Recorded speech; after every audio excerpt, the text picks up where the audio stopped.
Hello बच्चों, नमस्कार। क्या हाल चाल, तो कैसे हैं आप सब लोग। जी हाँ, एक नए लेक्चर, एक नए चैप्टर, नया लेक्चर तो है ही ऑब्वियसली, एक नया चैप्टर की शुरुआत करते हैं। और नया चैप्टर है कोऑर्डिनेशन कंपाउंड्स, है ना। कोऑर्डिनेशन कंपाउंड्स की हम बात करेंगे, लेक्चर नंबर 01। आज के लेक्चर में क्या करने वाले हैं, इंट्रोडक्शन वाली बात करेंगे, सम इंपॉर्टेंट टर्म्स की बात करेंगे, इंपॉर्टेंट लिगेंड्स पढ़ेंगे। उनमें से कुछ लिगेंड्स तो आपको खाली लिस्ट के तौर पे नाम और उनका जो सिंपल, जैसे हाइड्रोक्साइड है तो OH माइनस होता है, F minus, Cl minus, Br minus.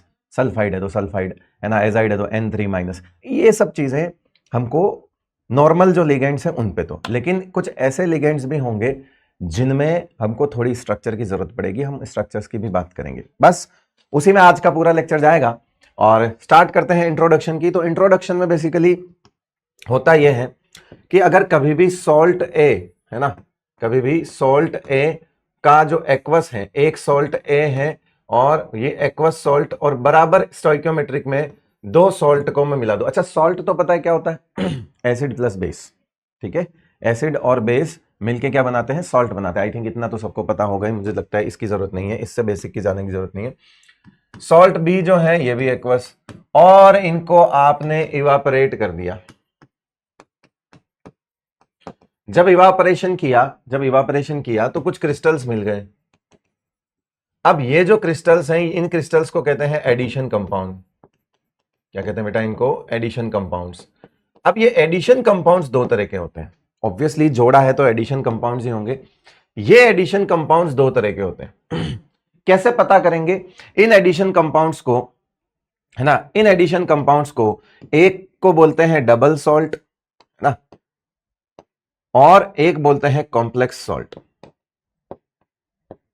और इन कॉम्प्लेक्स सॉल्ट को ही कहा जाता है कोऑर्डिनेशन कंपाउंड्स। मतलब हमें यह तो समझ आ गया भैया कि कोऑर्डिनेशन कंपाउंड्स होते क्या हैं। कोऑर्डिनेशन कंपाउंड एक सॉल्ट होते हैं जो कि एडिशन कंपाउंड्स होते हैं। मतलब एक या दो से ज्यादा सॉल्ट्स को अगर मिलाते हैं हम स्टोइकियोमेट्री से, तो जो क्रिस्टल्स बनते हैं वो एडिशन कंपाउंड्स के बनते हैं। एडिशन कंपाउंड्स अपनी प्रॉपर्टी के बेसिस पे दो पार्ट में डिवाइड होता है, दो पार्ट में क्लासिफाई होता है। एक होता है डबल सॉल्ट, एक होता है कॉम्प्लेक्स सॉल्ट। ये कॉम्प्लेक्स सॉल्ट हमारा पूरा चैप्टर जो है वो रहेगा। इसमें और इसमें फर्क क्या है यही जानेंगे। कैसे पता चलेगा कि जो बना है, जो एडिशन कंपाउंड बना है वो क्रिस्टल, इसके भी हो सकते हैं, इसके भी हो सकते हैं। कैसे पता चलेगा, तो पता चलता है जब इन क्रिस्टल्स को हम पानी में वापस फेंकते हैं। वापस सुनो, आपने दोनों सॉल्यूशन को ही मिला के ये बनाया था, बिल्कुल बनाया था, है ना। अब जब ये बन गया तो हम वापस पानी में ही फेंकेंगे, है ना। हम इसको वापस पानी में ही फेंकेंगे। अगर ये कंप्लीटली डिसोसिएट हो जाए, अगर इसको मैं वापस पानी में फेंकूं, अगर मैं वापस पानी में फेंकूं, तो अगर कंप्लीटली डिसोसिएट हो जाए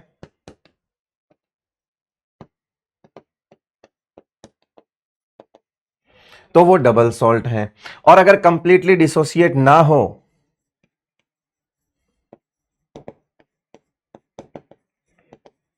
तो फिर वो कॉम्प्लेक्स सॉल्ट है। मतलब जो आपने दो सॉल्यूशन, एक्वस सॉल्यूशन को मिला के एक एडिशन कंपाउंड बनाया, वो एडिशन कंपाउंड को वापस कैसे चेक करें, तो उसको कुछ मत करो, वो जो क्रिस्टल्स बने हैं उसको पानी में डाल दो।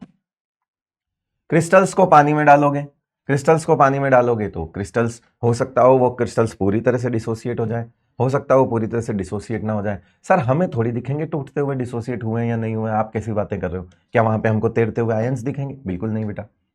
लेकिन वो जिन आयंस से बना है, वो जिन आयंस से बना है, अगर वो सारे आयंस अपने अपने इंडिविजुअल टेस्ट देने लग जाए उस सैंपल में, तो इसका मतलब वो पूरी तरह टूट गया है।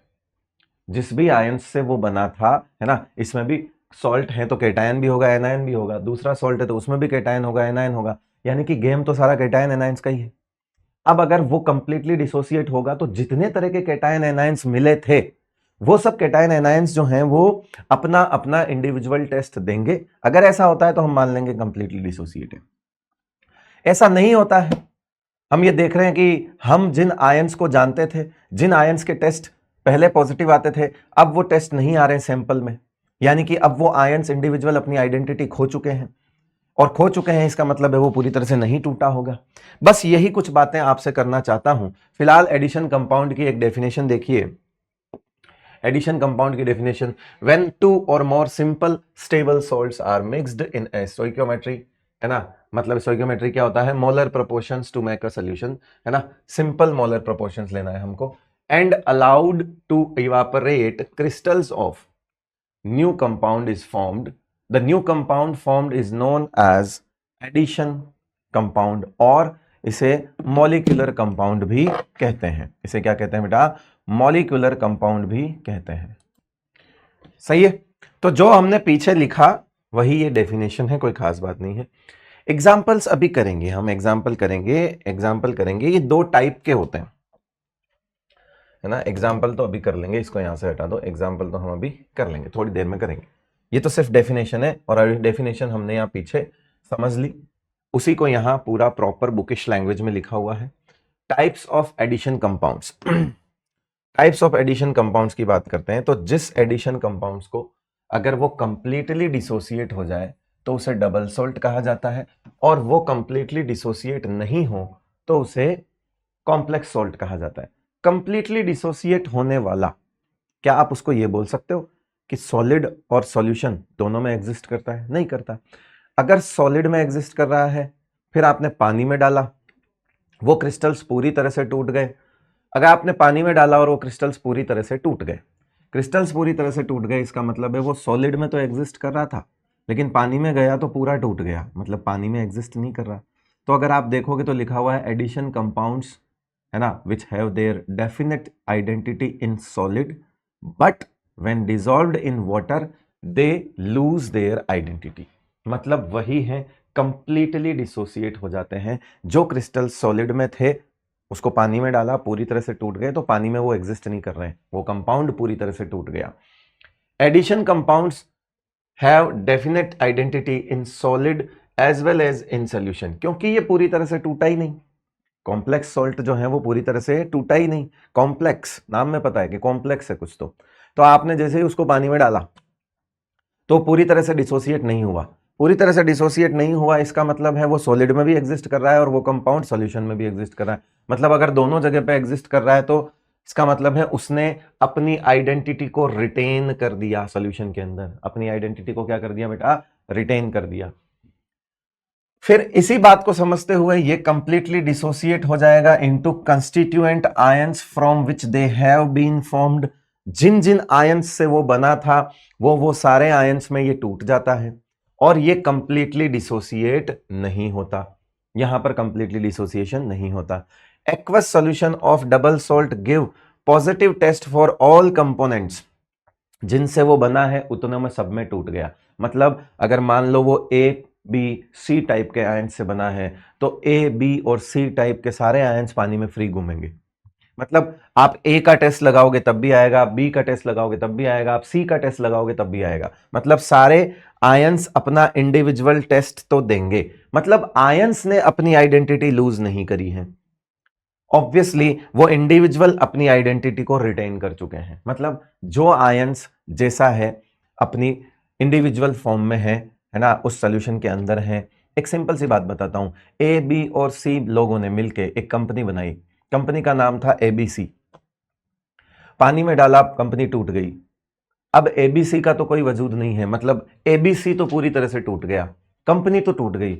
लेकिन कंपनी टूटने का मतलब ये थोड़ी है कि ए बी या सी में से कोई जिंदा नहीं बचा, नहीं, ए बी और सी अलग अलग हो गए।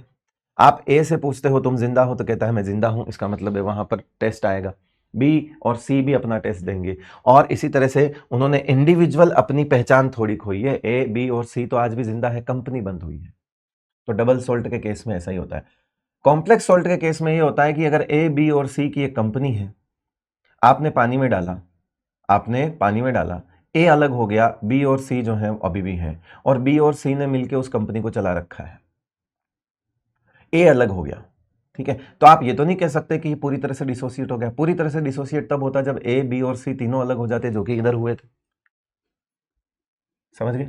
तो ए बी और सी में से ए अलग हो गया लेट सपोज, लेकिन बी और सी ने मिलकर अभी कंपनी बननी हुई, तो हमने यही कहा कि कंपनी अपनी रिटेन कर देती है आइडेंटिटी। क्यों? क्योंकि वो पूरी तरह से टूटता ही नहीं है, पूरी तरह से नहीं टूटता। तो फिर इसका मतलब है हर एक आयन पॉजिटिव टेस्ट कैसे दे देगा? है ना, do not give positive test for all ions. ऐसा नहीं कि जितने आयंस से ये बना है उन सब का टेस्ट दे दे, नहीं देगा, ए का दे देगा क्योंकि ए अलग हुआ है, ए का दे देगा, बी और सी का नहीं देगा। मतलब बी का टेस्ट लगाओगे नहीं आएगा, सी का टेस्ट लगाओगे नहीं आएगा। हाँ, बी सी का कोई कंबाइन नया आयन बन के एक नया टेस्ट दे दे तो फिर एक अलग बात है। तो इसका मतलब तो यह हुआ कि यार इधर तो जो उन आयंस की, उन कंपोनेंट्स से जिनसे ये बना था, उनकी प्रॉपर्टीज जो है वो हमेशा ही मैच करेगी इस सॉल्यूशन में, क्योंकि ये तो पूरी तरह से टूट गया। तो जो प्रॉपर्टी पहले इन आयंस की थी जहां से ये बने, वो प्रॉपर्टी आज भी इस सॉल्यूशन की होगी, और जो प्रॉपर्टी इसमें पहले जिनसे ये बने वो अब आज नहीं मिलेगी। क्यों? क्योंकि यहां कुछ नया हो गया। नया क्या हो गया? वही तो पूरा चैप्टर है बेटा। नया क्या हो गया? यही पूरा चैप्टर है, यही सीखेंगे, क्योंकि हमें डबल सोल्ट के तो सिर्फ एग्जाम्पल पढ़ने हैं 4-5 जो कि एनसीईआरटी में दिए हुए हैं, लेकिन हमें पढ़ना क्या है? हमें पढ़ना है कॉम्प्लेक्स सोल्ट, यानी कि ये जो राइट साइड वाला है ये हमारा पूरा कंप्लीट चैप्टर है। जब पानी में डाला गया इस सॉल्ट को तो पता चला कि ये तो पूरी तरह से टूटा ही नहीं, कुछ नए ही प्रॉपर्टीज आ गई, कुछ नए टेस्ट आने लग गए। तुम तो चाहते थे ए, बी और सी के जो टेस्ट ओरिजिनल टेस्ट होते हैं वो मिले, लेकिन तुमने देखा ए तो टेस्ट दे रहा है लेकिन बी और सी अपना टेस्ट नहीं दे रहे हैं, और बी और सी ने मिलकर कुछ काम कर लिया है। बस वहीं पर चीज कॉम्प्लेक्स हो गई थी। अब इस कॉम्प्लेक्स सॉल्ट का नाम भी हम देखेंगे, एग्जाम्पल्स भी हम देखेंगे, ढेर सारा पूरा चैप्टर तो हम देखेंगे। फिलहाल तो हम एग्जाम्पल्स ऑफ डबल सॉल्ट की बात करते हैं। इसमें सबसे पहले आते हैं एलम्स। कौन से आते हैं इसमें? एलम्स आते हैं। एलम्स के अंदर एक ट्राइवेलेंट कैटायन होता है, एक मोनोवेलेंट कैटायन होता है। ये क्या होता है? एक तो होता है मोनोवेलेंट कैटायंस होते हैं, है ना। मोनोवेलेंट कैटायन का मतलब M+1 होगा, और एक होता है ट्राइवेलेंट कैटायन।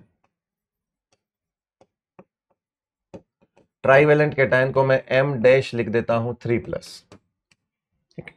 इनके सॉल्ट्स होते हैं, इनके सल्फेट्स होते हैं बेसिकली। इनके क्या होते हैं बेटा?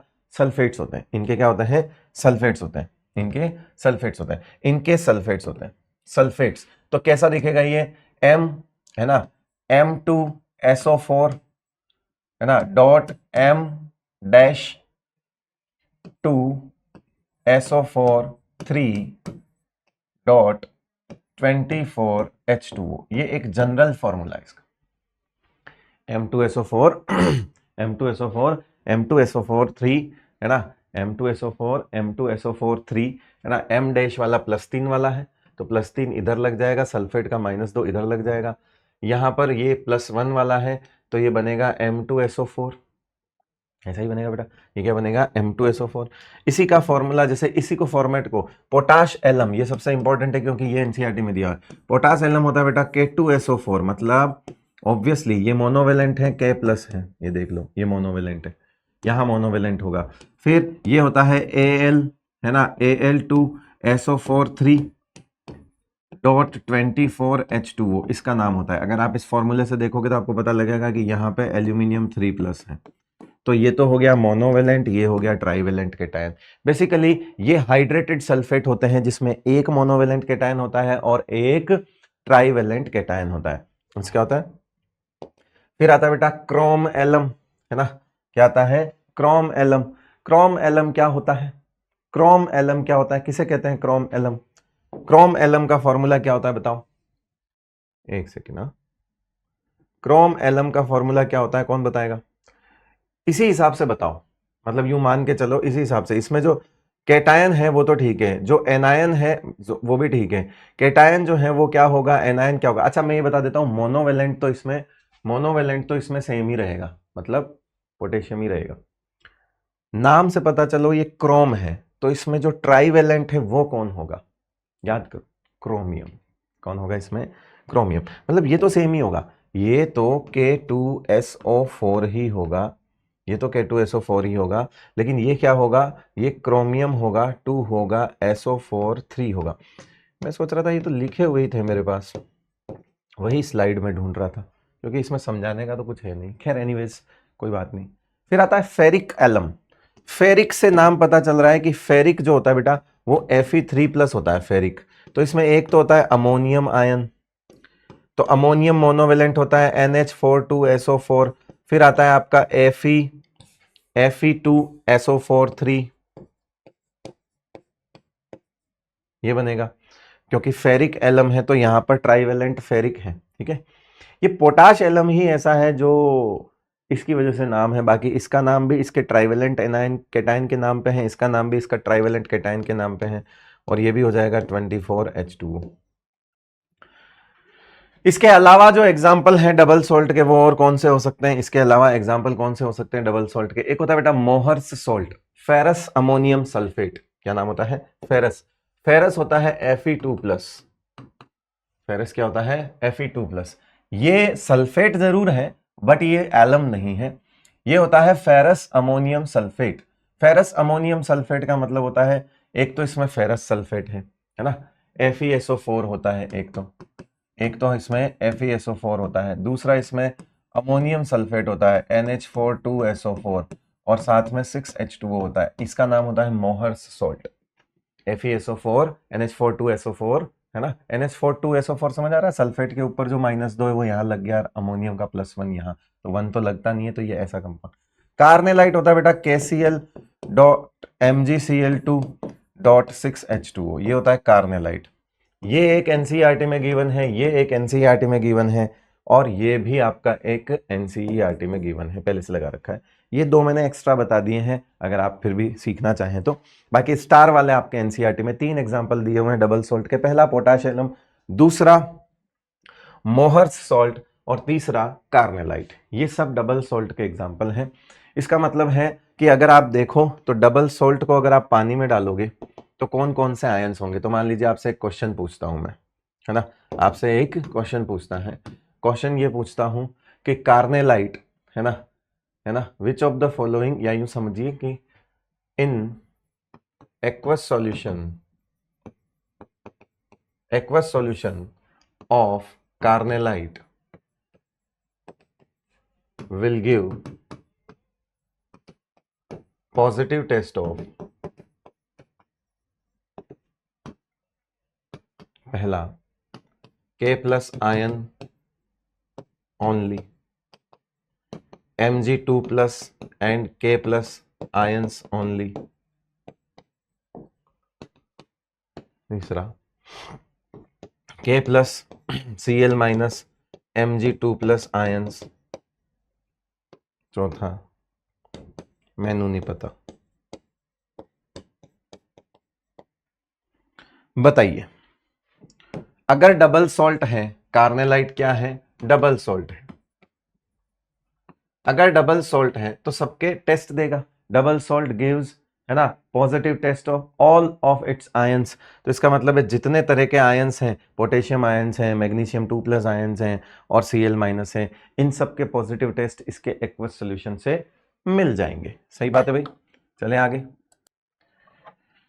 तो ये हो गए डबल सॉल्ट के एग्जांपल्स। अब हम कॉम्प्लेक्स सॉल्ट के एग्जांपल देखते हैं। सिर्फ कॉम्प्लेक्स सॉल्ट के 2 ही एग्जांपल है? नहीं, पूरा चैप्टर है, सिर्फ 2 एग्जांपल्स बताए हैं, है ना, जो कि ठीक है, इस तरह से हम इसका रिप्रेजेंटेशन भी सीखेंगे, है ना, K4FeCN6 वगैरह ये सब जो है ये हम पढ़ेंगे, और भी है and complete chapter,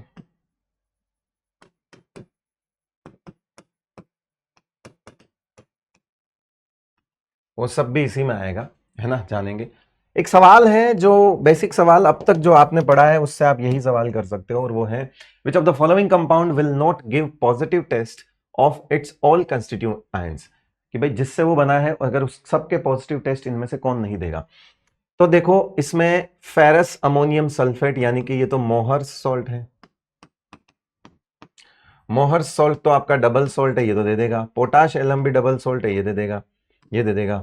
ferrous sulphate simple FeSO4 होता है, टूट जाएगा पानी में, FeSO4 कोई दिक्कत ही नहीं है ना, सिंपल है ये तो, FeSO4 होता है तो पानी में तो टूट ही जाएगा। NaCl नहीं टूटता क्या? सिंपल सॉल्ट है ये तो, डबल सॉल्ट है भी नहीं, this is not double salt, ये तो सिंपल सॉल्ट है। फेरस सल्फेट डबल सॉल्ट नहीं है, NaCl डबल सॉल्ट नहीं है। तो आप इनको पानी में डालोगे तो अगर ये सोल्यूबल है तो घुल जाएंगे, है ना, सोल्यूबल है तो घुल जाएंगे तो सोडियम आयन क्लोराइड आयन अपना टेस्ट दे देंगे, उसी तरह से ये Fe+2 और SO4 ion, SO4 2- sulphate ion दोनों के टेस्ट दे देगा। तो जिससे बना है उसका टेस्ट ले लो आप, इससे कोई दिक्कत नहीं है। KCN लिख दूं, K+ और साइनाइड आयन का टेस्ट मिल जाएगा आपको, कोई दिक्कत नहीं है। लेकिन यहां लिखा हुआ है पोटेशियम फेरोसाइनाइड, ये इसका नाम होता है बेसिकली K4FeCN6 का। IUPAC नाम वगैरह भी हम देखेंगे, लेकिन फिलहाल ये वाला सवाल इस अप्रोच के साथ होता है कि बाकी 3 डबल सॉल्ट हैं और एक कॉम्प्लेक्स सॉल्ट है, और जो कॉम्प्लेक्स सॉल्ट है उसकी एक खास बात होती है कि वो पानी में पूरी तरह से नहीं टूटता, और जब पानी में पूरी तरह से नहीं टूटता तो कुछ तो ऐसी बॉन्डिंग अंदर होती होगी जिसकी वजह से वो पूरी तरह से डिसोसिएट नहीं होता। चलेंगे, चर्चा करेंगे। सबसे पहले ये कॉम्प्लेक्स सॉल्ट को रिप्रेजेंट कैसे करते हैं, है ना, कॉम्प्लेक्स सॉल्ट को रिप्रेजेंट कैसे करते हैं उसके बारे में बात करेंगे हम। ये है हमारा रिप्रेजेंटेशन ऑफ कॉम्प्लेक्स सॉल्ट।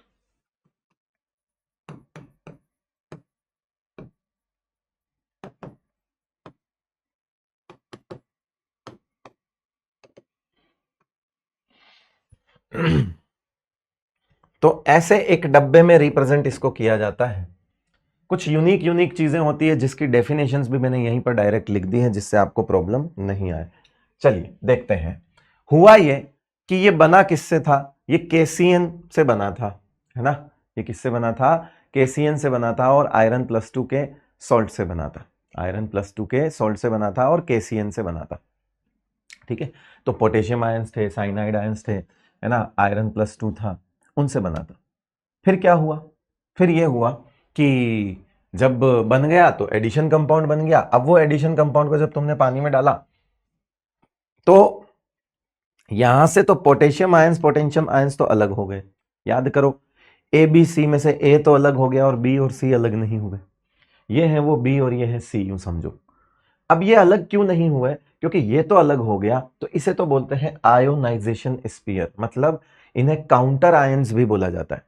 ऐसे आयंस जो पानी में डालते ही फ्री हो जाए, मतलब पानी में डालेंगे तो ये जो डब्बा दिख रहा है आपको, इस डब्बे के बाहर वाले आयंस वो इधर भी हो सकते हैं और वो उधर भी हो सकते हैं। अगर ये केटायन है तो इधर होंगे, और अगर ये एनायंस हैं, काउंटर आयंस, तो उधर होंगे। तो इस कॉम्प्लेक्स में ये केटायंस हैं तो ये इधर है, इस कॉम्प्लेक्स में ये इधर है, इस कॉम्प्लेक्स में इधर है। तो ये आयोनाइजेशन स्फीयर जो है उसमें ions present outside the coordination sphere is known as counter ions, है ना। और कोऑर्डिनेशन स्फीयर क्या होता है, ये डब्बा।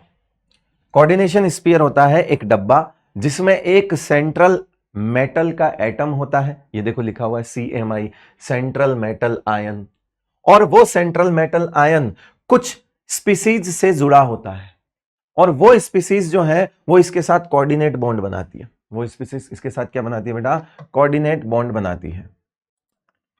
तो ये जो आपका सेंट्रल एटम है ये तो एक्सेप्टर की तरह काम करता है, और ये डोनर्स होते हैं।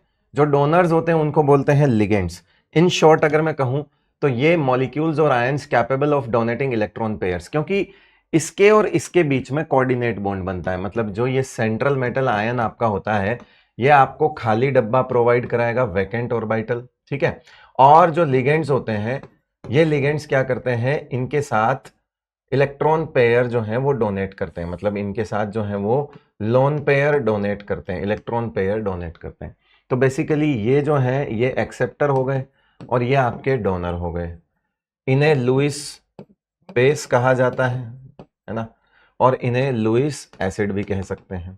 तो जो आपका CMI है वो लुईस एसिड की तरह काम करता है, ये आपके लुईस बेस की तरह काम करते हैं। ठीक है भाई। तो सेंट्रल मेटल आयन क्या होता है, एक ऐसा मेटल आयन या एटम, क्योंकि एटम भी हो सकता है, जीरो स्टेट में भी कई बार बॉन्डिंग करते हैं, जो ऐसी स्पीसीज से जुड़ा हुआ हो, ग्रुप से जुड़ा हुआ हो, एक सर्टेन नंबर ऑफ ग्रुप से जुड़ा होता है वाया कोऑर्डिनेट बॉन्ड, और इसीलिए इसका नाम कोऑर्डिनेशन कंपाउंड भी होता है। तो कोऑर्डिनेशन स्फीयर है क्या, कोऑर्डिनेशन स्फीयर में दो चीजें होती है, एटम हो सकता है और लिगेंड्स होता है। सेंट्रल मेटल आयन होगा और लिगेंड होगा। क्या सर लिगेंड सारे एक जैसे होंगे, नहीं।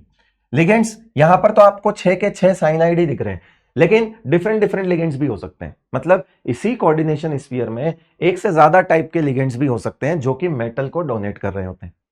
अगर एक से ज्यादा टाइप के लिगेंड्स होंगे इस तरह से, अगर डब्बे में, इस डब्बे में मेटल आयन के साथ जुड़े हुए जो लिगेंड्स हैं वो एक से ज्यादा टाइप के होंगे, तो उसे कहा जाता है हेटेरोलेप्टिक कॉम्प्लेक्स। सो ये हेटेरोलेप्टिक है या होमोलेप्टिक है, ये होमोलेप्टिक कॉम्प्लेक्स है। अगर टाइप ऑफ लिगेंड्स जो है वो क्या हो, सेम हो, टाइप ऑफ लिगेंड्स अगर सेम हो तो उसे बोला जाता है होमोलेप्टिक कॉम्प्लेक्स। अगर लिगेंड्स जो है वो एक से ज्यादा तरह के हो तो उसे बोला जाता है हेटेरोलेप्टिक कॉम्प्लेक्स। ठीक है, तो हमने क्या क्या सीखा, सेंट्रल मेटल आयन क्या होता है सीखा, हमने लिगेंड सीखा, लिगेंड्स क्या होते हैं, हमने सीखा आयोनाइजेशन स्फीयर होते हैं जो काउंटर आयंस होते हैं, counter ions can be cations, है ना, may be cations and may be anions, वो डिपेंड करता है कि कॉम्प्लेक्स कौन सा है आपका, क्योंकि अगर कॉम्प्लेक्स एनायन है, ये डब्बा एनायन है, इस डब्बे पे अगर कोऑर्डिनेशन स्फीयर की मैं बात करूं तो कोऑर्डिनेशन स्फीयर पर चार्ज माइनस है तो वो पॉजिटिव होंगे, और कोऑर्डिनेशन स्फीयर पर चार्ज पॉजिटिव है तो ये काउंटर आयंस नेगेटिव होंगे, मतलब यहां पर क्लोराइड हो गए, सल्फेट हो गए, इस तरह से लगेंगे, और एनायन को दुनिया में बाद में ही लिखा जाता है। ठीक है बेटा, तो इस हिसाब से जो अब हाँ एक और है, एनसीईआरटी लिखता है कि कोऑर्डिनेशन एंटिटी और कोऑर्डिनेशन स्फीयर दोनों में एक फाइन लाइन डिफरेंस है। जब एंटिटी की बात की जाती है तो अंदर की बात की जाती है ना, जब एंटिटी की बात की जाती है तो अंदर की बात की जाती है कि अंदर क्या क्या है, और जब स्फीयर की बात की जाती है तो फिर ये पूरे इस डब्बे की बात की जाती है। देखो आपको अगर दोनों डेफिनेशंस में अंतर नजर नहीं आ रहा है तो कई को, बहुत सा को नजर नहीं आता, मुझे भी लगता है कि ये दोनों चीजें सेम है, लेकिन एक हल्का सा डिफरेंस है। वो हल्का सा डिफरेंस यही है कि ये अंदर जितने टाइप के हैं सबकी बात करेगा, लेकिन कोऑर्डिनेशन स्फीयर जो है वो क्या होता है, the central atom ions and the ligands attached to it are enclosed in a square bracket and it is collectively termed as the coordination sphere. इसे कलेक्टिवली बोला जाता है कोऑर्डिनेशन स्फीयर, मतलब इस पूरे डब्बे को बोला जाता है कोऑर्डिनेशन स्फीयर। ये डब्बा जो है ये न्यूट्रल भी हो सकता है, ये पॉजिटिव भी हो सकता है, ये एनाइनिक भी हो सकता है, यानी कि coordination sphere plus minus zero हो सकते हैं। और कोऑर्डिनेशन एंटिटी में फिर आपको अंदर घुस के ये बताना है कितने तरह के लिगेंड्स हैं, एंड एंटिटी मतलब अंदर की बात करनी है, तो एंटिटी में यह भी आएगा कि आपको यह भी बताना पड़ेगा कि इसमें कितने टाइप के लिगेंड्स हैं। एंटिटी का मतलब यही होता है, एंटिटी का मतलब यही होता है कि आप अंदर जाके फिर ये भी देखोगे कि इसमें 6 के 6 एक लिगेंड नहीं है, एक जैसे साइनाइड नहीं है, कुछ फ्लोराइड्स हैं, कुछ क्लोराइड हैं, आपको ये भी बताना पड़ेगा। तो एंटिटी वहां पर डिफरेंट हो जाती है। हो सकता हो अंदर लिगेंड्स अलग अलग हो या सेम हो, डब्बे पर चार्ज तो नेगेटिव ही हो, तो डब्बे को तो कलेक्टिवली कोऑर्डिनेशन स्फीयर ही बोला जाएगा। तो कोऑर्डिनेशन स्फीयर एक पूरा डब्बे को एक साथ कलेक्टिवली बोला जाता है।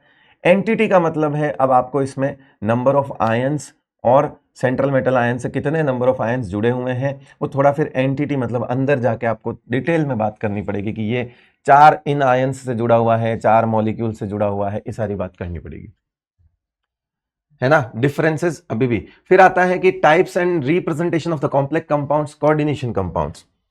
अब कॉम्प्लेक्स का मतलब क्या होता है कि जो हमने देखा कि जो डब्बे पर चार्ज जीरो हो जाए इसे बोलते हैं न्यूट्रल कॉम्प्लेक्स। इसे क्या बोलते हैं बेटा, न्यूट्रल कॉम्प्लेक्स। अगर कोऑर्डिनेशन स्फीयर पे चार्ज क्या हो जाए बेटा, जीरो हो जाए, कोऑर्डिनेशन स्फीयर पे चार्ज क्या हो जाए, जीरो हो जाए, है ना, कोऑर्डिनेशन पे चार्ज जो है वो जीरो हो जाए, कोऑर्डिनेशन चार्ज जो है वो जीरो हो जाए, तो उस पर हम क्या बोलेंगे। ऑल्दो मैं आपको ये बता देता हूं कि ये जो स्पीयर और एंटिटी में कई बार सेम ही चलता है, कोई बड़ा बहुत ज़्यादा डिफरेंस नहीं होता है।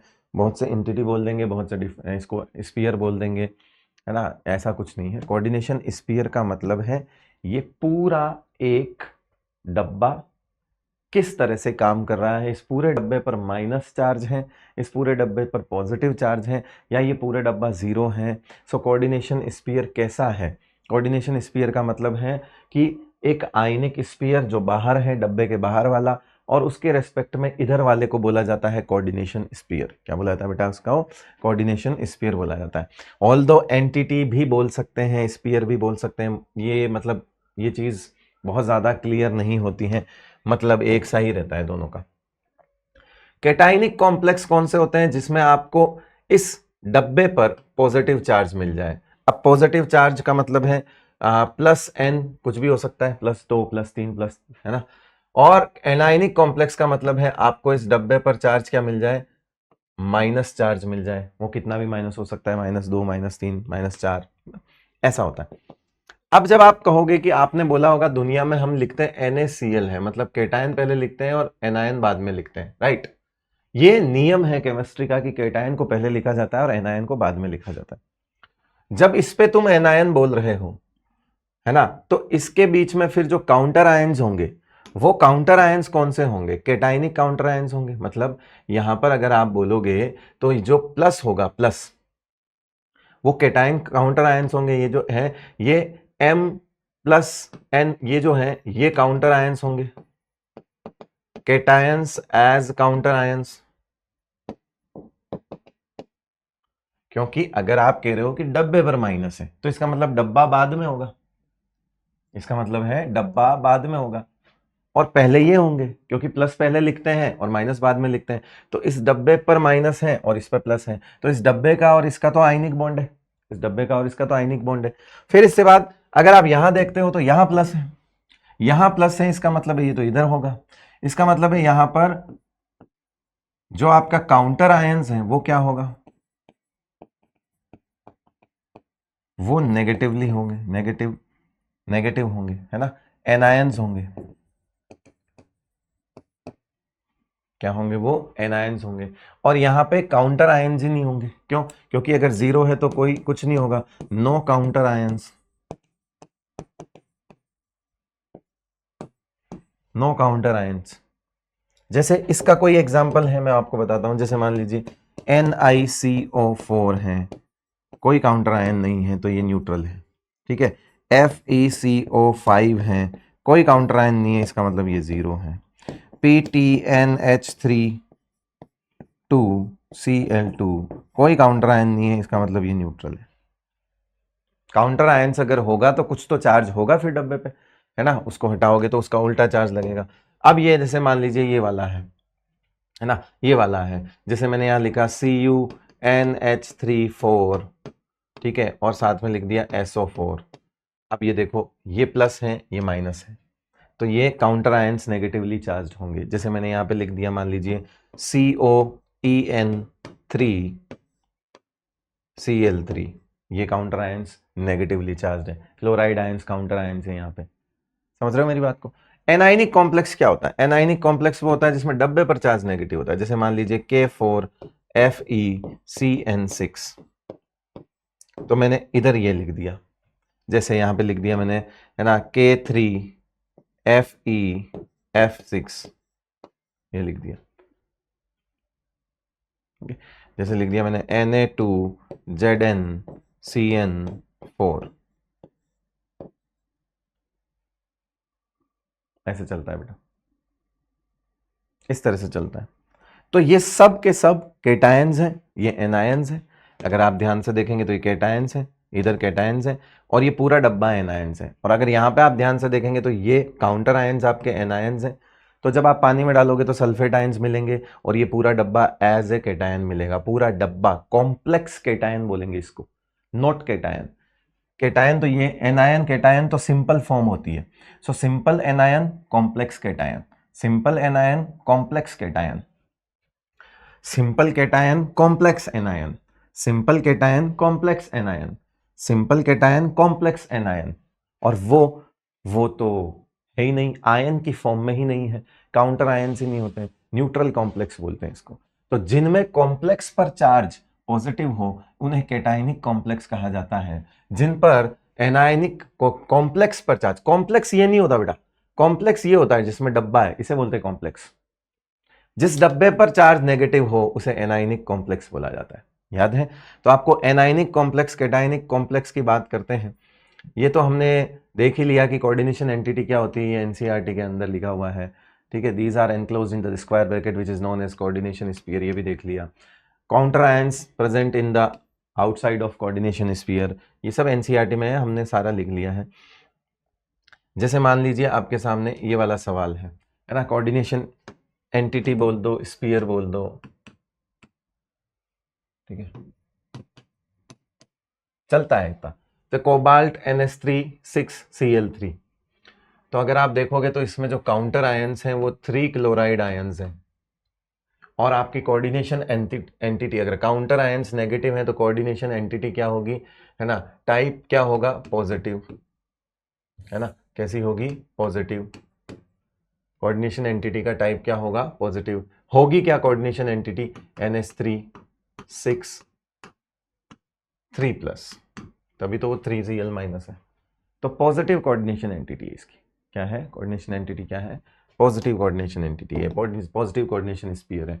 इस तरह से आप यहां भी बता सकते हो कि यहां पर 4K+ आयंस है, यहां कुछ भी नहीं है, 0 है, बाकी सब आपको करना है, जो जो आसान है वो मैं बता रहा हूं।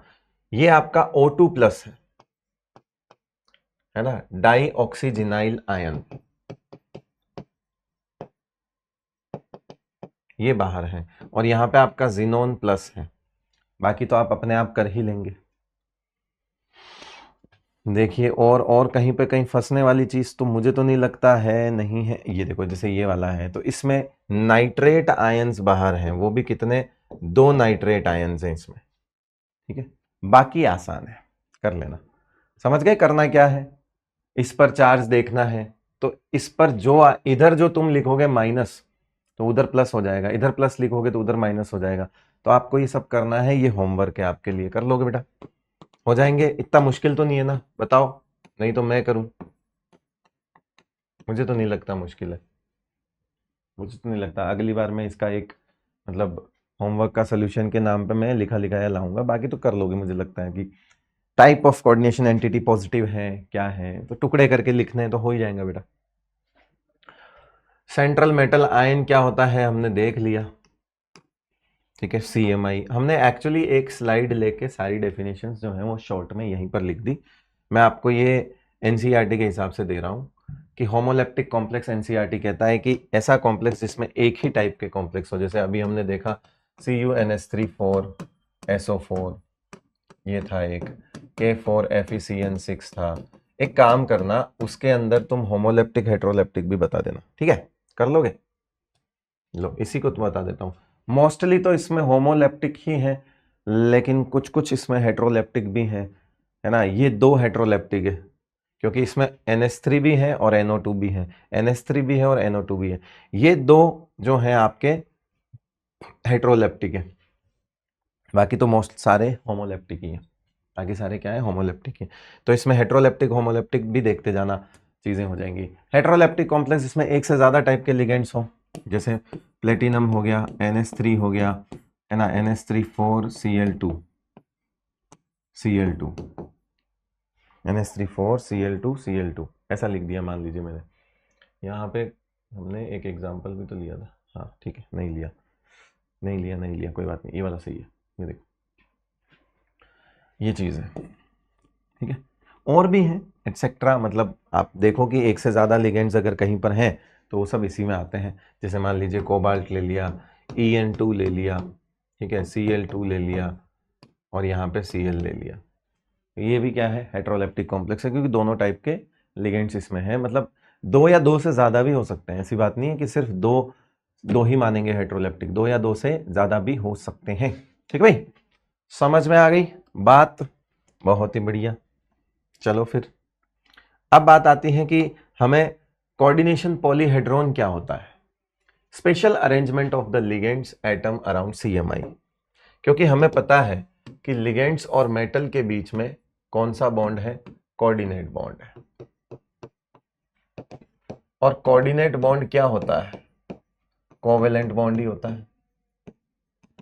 और कोवेलेंट बॉन्ड जो हैं वो डायरेक्शनल बॉन्ड्स होते हैं, और डायरेक्शनल बॉन्ड्स हैं तो इनकी ज्योमेट्री भी होगी, इनका हाइब्रिडाइजेशन भी होगा, हाइब्रिडाइजेशन ऑफ CMI भी होगा। तो एक एक करके चीजें हम देखेंगे। मान लीजिए कुल मिला के वो है स्पेशल अरेंजमेंट, मतलब डब्बे की geometry,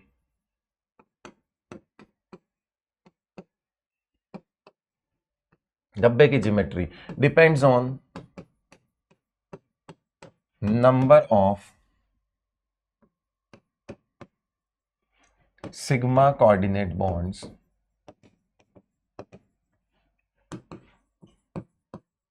present between CMI and ligands, ठीक है। इफ अगर मान लीजिए 2 सिग्मा कोऑर्डिनेट बॉन्ड है तो लिगेंड कैसा दिख, ऐसे होंगे, इसे बोलेंगे लीनियर। अगर 3 है, अगर 3 है तो वो ऐसा अरेंजमेंट होगा, लिगेंड लिगेंड लिगेंड, इसे बोलेंगे ट्राइगोनल प्लेनर। अगर मान लीजिए 4 हैं तो टेट्राहेड्रल।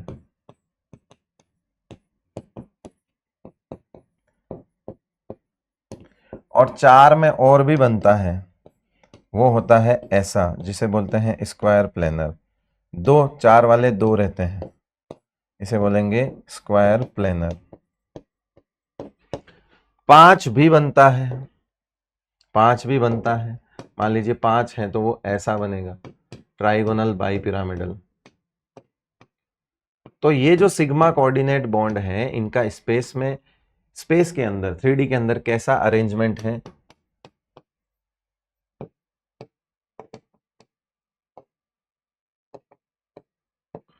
पांच वाला एक और भी होता है, वो होता है स्क्वायर पिरामिडल।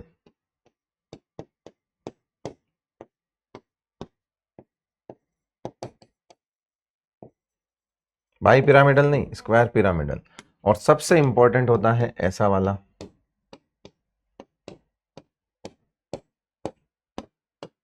ऑक्टाहेड्रल, है ना। इससे हम स्क्वायर बाई पिरामिडल भी कहते हैं। मोस्ट इंपॉर्टेंट, सबसे ज्यादा ये मिलता है, ये मोस्ट इंपॉर्टेंट है, सबसे ज्यादा ऑक्टाहेड्रल कॉम्प्लेक्सेस मिलते हैं। उसके बाद कोऑर्डिनेशन नंबर 4, यानी कि ये 4 बॉन्ड वाले थोड़े से इंपॉर्टेंट हैं, एक टेट्राहेड्रल इंपॉर्टेंट है और थोड़ा सा स्क्वायर प्लेनर। लीनियर कॉम्प्लेक्स बहुत कम मिलते हैं, मतलब हमारे सिलेबस के हिसाब से। ट्राइगोनल प्लेनर और ये जो 5 वाले हैं ये भी बहुत कम मिलते हैं। अगर 5 बॉन्ड है तो ये भी बन सकता है, ये भी बन सकता है, इट डिपेंड्स कि उसमें कौन सा डी यूज हुआ है। ठीक है, तो अभी हम करेंगे चर्चा इसमें और आगे बढ़ेंगे और देखेंगे कि कोऑर्डिनेशन पॉलीहेड्रॉन जो है, क्योंकि ये चीज तो हमें, हमारा जो चैप्टर है ना उसका कोर सेक्शन है शेप निकालना। तो और कोर सेक्शन में हमने अभी घुसे नहीं है, हम तो ये बता रहे हैं कि कैसे कैसे जो है वो शेप्स होंगे कॉम्प्लेक्स के अंदर। मतलब वो जो मेटल और लिगेंड्स के बीच की बॉन्डिंग होती है ना कोऑर्डिनेशन एंटिटी के अंदर, उस कोऑर्डिनेशन एंटिटी के अंदर उनकी शेप्स कैसी कैसी होंगी, उनके हाइब्रिडाइजेशंस क्या होंगे, ये कोर सेक्शन है, हार्ट ऑफ द चैप्टर है। ये हम घुसेंगे जरूर, लेकिन अभी नहीं, अभी तो बेसिक आइडिया दिया है मैंने, क्योंकि ये चीजें हमारे सिलेबस में है। होने को ऑक्टाहेड्रल से ऊपर भी होता है, लेकिन वो सब बाद की बातें हैं, बाद में देखी जाएगी। फिलहाल हम इसमें, ये तो हो गया, फिलहाल हम लिगेंड्स के बारे में बात करेंगे, क्योंकि लिगेंड्स इस चैप्टर का मोस्ट इंपॉर्टेंट और मोस्ट बेसिक और मोस्ट फंडामेंटल है ना। मस्ट वाली बात हो जाएगी, ये essential part to read this chapter, to learn this chapter. Essential part होता है ना, कि मस्ट वाली बात है कि ये तो आने ही चाहिए। लिगेंड्स के नाम आने चाहिए, उनके चार्जेस आने चाहिए और उनके फॉर्मूला भी आने चाहिए। ये लिगेंड्स के बारे में मैं आपको पहले ही बोल देता हूं कि इफ आपका कमांड लिगेंड्स पर नहीं है देन ये चैप्टर आपके लिए 0 है, क्योंकि हर जगह पे लिगेंड्स के बारे में पता होना ही चाहिए। इसकी सबसे बेसिक, सबसे फंडामेंटल और सबसे जरूरी चीज यही है इस पूरे चैप्टर की, और वो है लिगेंड्स। मॉलिक्यूल्स और ions capable of electron donating electron pairs to CMI जानते हैं हम कि नहीं, हम लिगेंड्स बोलते हैं। लिगेंड्स की एक खास प्रॉपर्टी होती है जिससे इनको अलग किया जाता है, और वो होता है डेंटिसिटी। लिगेंड्स की एक खास प्रॉपर्टी होती है जिनसे इनको किसको अलग किया जाता है बेटा? डेंटिसिटी। डेंटिसिटी होता है कि एक लिगेंड एक बार में कितने इलेक्ट्रॉन पेयर्स डोनेट कर सकता है। इसे बोलते हैं मेटल आयन को कितने इलेक्ट्रॉन पेयर डोनेट कर सकता है, मतलब कितने सिग्मा बॉन्ड अकेला बना सकता है। एक लिगेंड की एक यूनिट कितने सिग्मा कोऑर्डिनेट बॉन्ड बना सकती है। जैसे बहुत सारे लिगेंड्स होते हैं, है ना, बहुत सारे लिगेंड्स होते हैं जो इस तरह से डोनेट करते हैं। मान लीजिए A और B एक लिगेंड्स हैं, ये डोनेट कर रहा है CMI को, तो इसकी डेंटिसिटी कितनी बोलेंगे बेटा? 1। इसे बोलेंगे मोनोडेंटेट। क्या बोलेंगे इसे? मोनोडेंटेट।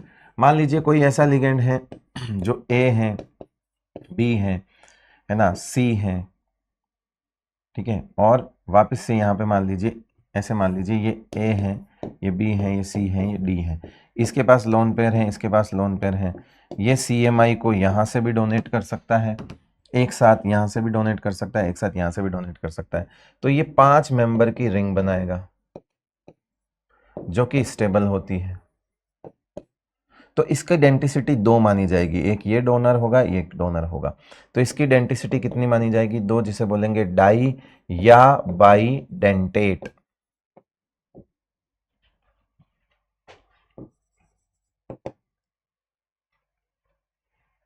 है भाई, ये हो गया। तो सर ट्राइडेंटेड भी होते होंगे? बिल्कुल होते होंगे, ट्राइडेंटेड भी होते होंगे, है ना, ट्राइडेंटेड भी होते होंगे। डेंसिटी अगर 3 है तो ट्राइडेंटेड भी होके होंगे, टेट्राडेंटेड भी होते होंगे, पेंटा भी होते होंगे, हेक्साडेंटेड भी होते होंगे। डेंसिटी कितनी होगी? 4। डेंसिटी कितनी होगी? 5। डेंसिटी कितनी होगी? 6। इन सबको क्या बोला जाता है? इन सबको एक साथ क्या बोला जाता है? इन सबको एक साथ बोला जाता है पॉलीडेंटेट।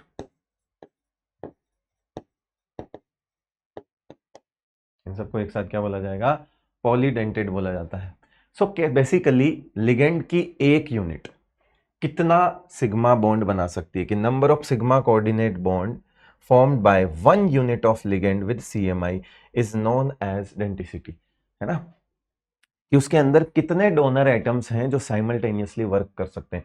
इसके पास डोनर एटम एक है, हो सकता हो ये भी डोनर हो लेकिन एक साथ काम ना कर पाए, है ना, हो सकता हो ये एक साथ काम ना कर पाए। तो ऐसा कोई केस बताओ ना सर कि डोनर एटम 2 हैं लेकिन एक साथ काम नहीं कर पाए। मान लीजिए, समझिए, नोट लगा के लिखिए, नोट लगा के लिखिए कि एक लिगेंड है A और B, इसके पास भी है, इसके पास भी है। तो आपको ऐसा लग रहा होगा कि मैं इससे भी डोनेट करवा दूं, मैं इससे भी डोनेट करवा दूं, लेकिन जो रिंग बनेगी वो 3 मेंबर रिंग बनेगी जो कि स्टेबल नहीं है। तो इसीलिए ये डोनेशन भी हम नहीं मानेंगे, मतलब इसकी डेंसिटी को 2 नहीं मानेंगे, इसकी डेंसिटी को 1 ही मानेंगे। एक बार में दोनों एक साथ डोनेट नहीं कर पाएंगे, दोनों एक साथ फंक्शनल नहीं होंगे,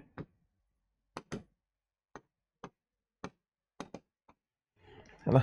एक बार में एक ही डोनेट करेगा, एक बार में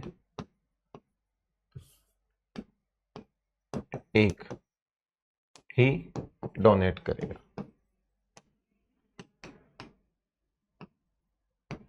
मतलब या तो फिर एक केस तो बनेगा ऐसा कि या तो ए डोनेट कर ले या फिर इसमें ए नहीं बी डोनेट कर ले। तो भैया या तो फिर यहां से डोनेशन देख लो या फिर यहां से डोनेशन देख लो, एक बार में एक ही कर सकता है। मतलब डिफरेंट मेटल लिंकेज हो सकते हैं इसमें, इसमें क्या आएंगे?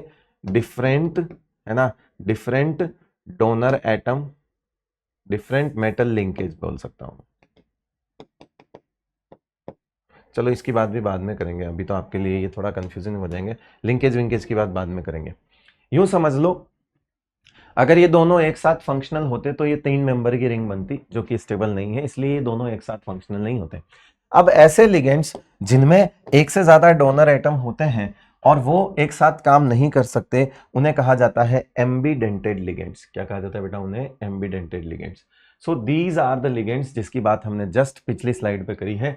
Those ligands which have more than 1 donor atoms but all are not functional simultaneously, एक साथ काम नहीं कर सकते। यही इन्हीं को बोला हमने, इन्हीं को बोला, यही इसी को बोला हमने। तो ये जो तुम्हारा ए बी है, ये ए बी कैसा काम करेगा? इसे बोलते हैं एम्बीडेंटेड लिगेंड्स। इसे क्या बोलते हैं? एम्बीडेंटेड लिगेंड्स।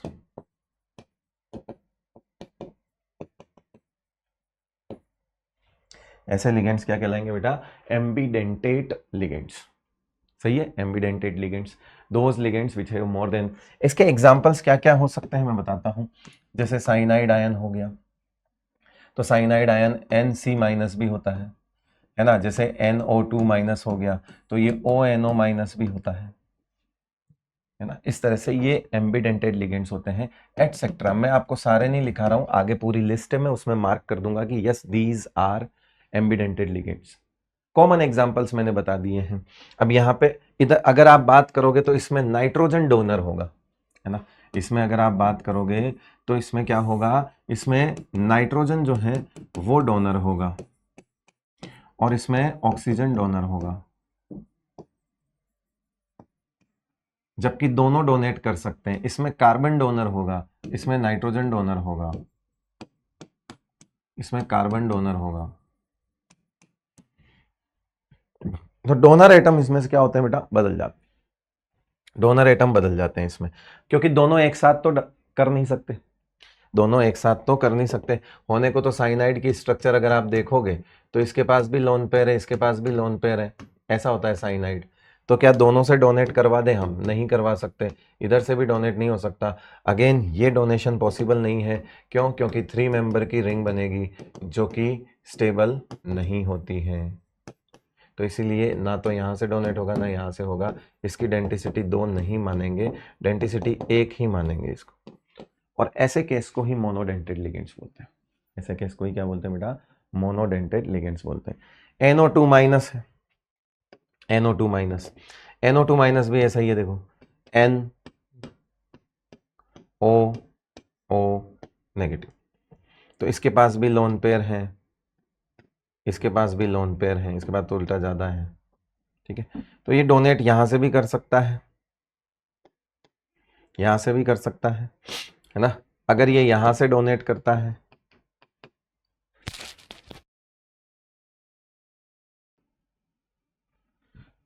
सही है। तो जैसे इसमें नाइट्रोजन डोनर है, ठीक है, ऑक्सीजन डोनर भी हो सकता है, नाइट्रोजन डोनर है और ऑक्सीजन डोनर भी हो सकता है। ऑक्सीजन डोनर कैसा होगा, ऑक्सीजन डोनर कैसा होगा, ऑक्सीजन डोनर जब यहां से डोनेट करेगा तो इस वक्त नाइट्रोजन डोनर है। और ऑक्सीजन डोनर कैसा होगा, ऑक्सीजन डोनर ऐसा होगा, ये देखो इस तरह से, यहां से डोनेट करवा दो मेटल को, ये ऑक्सीजन डोनर हो सकता है। तो इन्हें एम्बिडेंटेड लिगेंड्स कहते हैं, जिसमें डोनर अलग अलग होते हैं।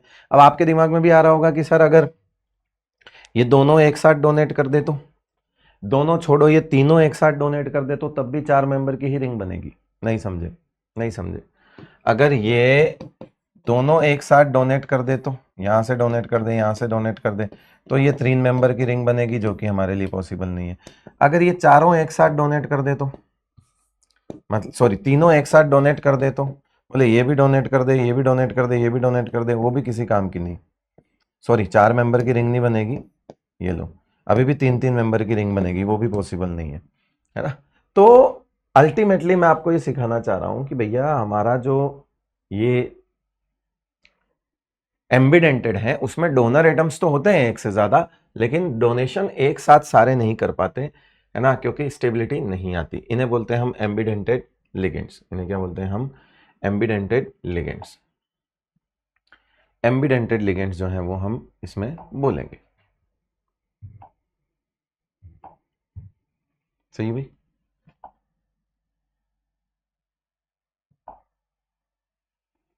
चलिए अब बात करते हैं आगे कि चार्ज के बेसिस पर लिगेंड्स को क्लासिफाई करते हैं। अच्छा, कुछ लिगेंड्स ऐसे होते हैं जो रिंग फॉर्मेशन करते हैं, उसके बाद आते हैं क्लासिफिकेशन पे, रुक जाइए। कुछ लिगेंड्स ऐसे होते हैं जो रिंग फॉर्मेशन करते हैं, मतलब ऐसे लिगेंड्स जिनकी डेंटिसिटी 2 से तो ज्यादा ही होनी चाहिए, 2 हो या 2 से ज्यादा ही होनी चाहिए, वो एक रिंग लाइक स्ट्रक्चर बनाते हैं। जैसे मान लीजिए एग्जांपल है ये आपका CH2 और ये NH2 है और ये NH2 है। तो इस नाइट्रोजन के पास लोन पेयर है, इस नाइट्रोजन के पास लोन पेयर है, ये भी डोनेट कर सकता है, ये भी डोनेट कर सकता है। ये कितने मेंबर की रिंग हो गई, 5 मेंबर की रिंग हो गई। ऐसे लिगेंड्स को बोलते हैं क्या, चिलेटिंग लिगेंड्स। जो रिंग बनाते हैं उसे चिलेट लिगेंड्स कहते हैं, चिलेटिंग लिगेंड्स कहते हैं, चिलेट लिगेंड्स भी कहते हैं। कुछ इंपॉर्टेंट एग्जांपल बता रहा हूं मैं इसमें, जो इथाइलिन डाइएमीन हो गया, DMG नेगेटिव हो गया ना, इथाइलिन डाइएमीन हो गया, EDTA4- हो गया, ठीक है, ग्लाइसिनेटो हो गया, है ना, ग्लाइसिनेटो हो गया, ऑक्जेलेटो हो गया, C2O4 जिसे ऑक्जेलेटो भी बोलते हैं, ठीक है, एटसेट्रा। कॉमन एग्जांपल्स मैंने लिख दिए हैं, है ना। इंपॉर्टेंट एग्जांपल्स मैंने ये लिख दिए हैं जो ज्यादातर हमारे काम में आएंगे। इनकी स्ट्रक्चर्स हम पढ़ेंगे, घबराइए नहीं, इनकी स्ट्रक्चर्स हमें अभी देखना बाकी है। अभी सिर्फ नाम पते सब नॉर्मल नॉर्मल लेवल पे चल रहा है। ठीक है भाई। क्लासिफिकेशन लिगेंड्स हमने डेंटिसिटी के बेसिस पे तो कर लिया, मोनोडेंटेड देख लिए, डाइडेंटेड देख लिए, पॉलीडेंटेड देख लिए, एम्बीडेंटेड देख लिए, साथ साथ हमने इसमें चिलेटिंग लिगेंड्स भी देख लिए। On the basis of charge पे भी देखें तो एनाइनिक कॉम्प्लेक्स जिन पर सब पर माइनस चार्ज होगा, अभी ढेर सारी लिस्ट देने वाला हूं, ये सिर्फ दो तीन एग्जांपल हैं। इनमें सफिक्स ओ यूज होता है एंड में, जैसे फ्लोराइडो, क्लोराइडो, ब्रोमाइडो, आयोडाइडो, साइनाइडो, है ना, नाइट्राइटो, ये सब। न्यूट्रल जिनमें कोई चार्ज नहीं होता है, इनमें कोई सफिक्स यूज नहीं होता, इनके अपने यूनिक नेम होते हैं। इनके अपने क्या नाम होते हैं बेटा? यूनिक नेम होते हैं। एक मिनट। और कैटाइनिक बहुत कम होते हैं, है ना, कैटाइनिक बहुत कम होते हैं, क्योंकि कैटायन मतलब positive charge.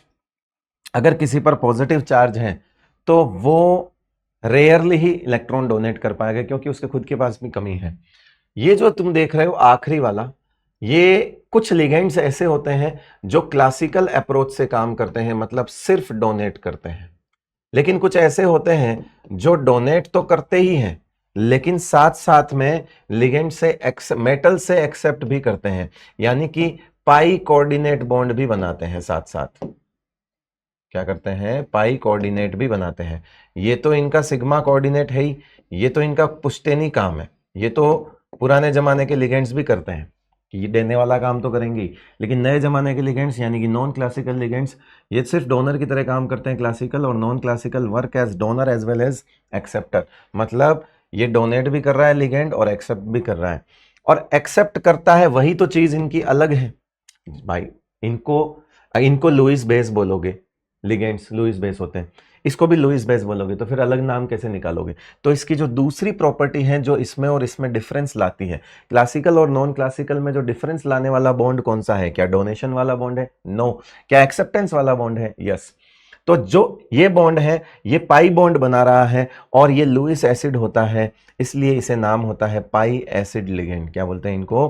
Pi acid ligand, because ये एक्सेप्ट करके पाई कोऑर्डिनेट बॉन्ड भी बनाते हैं, एक्सेप्ट करके पाई कोऑर्डिनेट बॉन्ड भी बनाते हैं, इसलिए इन्हें बोला जाता है पाई एसिड लिगेंड्स। ऐसे लिगेंड्स आपके सामने लिखे हुए हैं, CO cyanide ion, R3P, C2H4, इस तरह के हम लिगेंड्स जो हैं वो इसमें देख सकते हैं। सो बेसिकली सिग्मा कोऑर्डिनेट भी होता है, पाई कोऑर्डिनेट भी होता है ना, सिग्मा कोऑर्डिनेट भी होता है और पाई कोऑर्डिनेट भी होता है, ऐसे बॉन्ड्स बनाते हैं एटसेट्रा।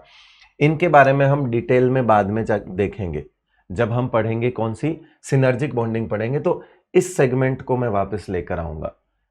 इन दो के बेसिस पे मैं आपको क्लासिफिकेशन दे देता हूं कुछ लिगेंड्स के, इन दो के बेसिस पे मैं आपको कुछ लिगेंड्स के क्लासिफिकेशन देता हूं, वो लिस्ट आपको नोट करनी है और फिर हम कुछ कुछ स्ट्रक्चर्स पढ़ते हैं। मैं आपको दे देता हूं यहां से कुछ लिस्ट लिगेंड्स की जो आपको देखनी है। आइए, ये रहा, है ना, एनाइनिक लिगेंड से। होमवर्क इसलिए लिखा है कि आपको ये नोट करना है ना, नोट करिएगा, जैसे सल्फेटो, कार्बोनेटो, क्लोराइडो, ब्रोमाइडो, हाइड्रोक्साइडो, फ्लोराइडो, है ना, अमाइडो, इमिडो, अजाइडो, है ना। अजाइडो जो है वो ये उल्टे सुल्टे लिखे हुए हैं, इनको सही कर दो यार।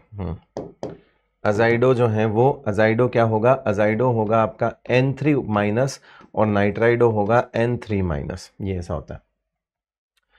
ठीक है भाई। ऑक्साइडो जो है वो आपका O2 माइनस, सुपर ऑक्साइडो O2 के ऊपर 1 माइनस, पर ऑक्साइडो 2 ऑक्सीजन के ऊपर 2 माइनस, सल्फाइडो S के ऊपर 2 माइनस, सल्फाइटो SO3 2 माइनस, ये होगा। ये है एनाइनिक लिगेंड्स।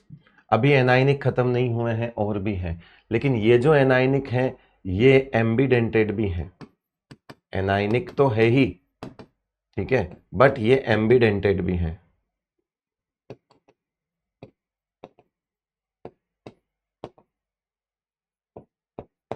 ये एनाइनिक भी है और एम्बीडेंटेड भी है।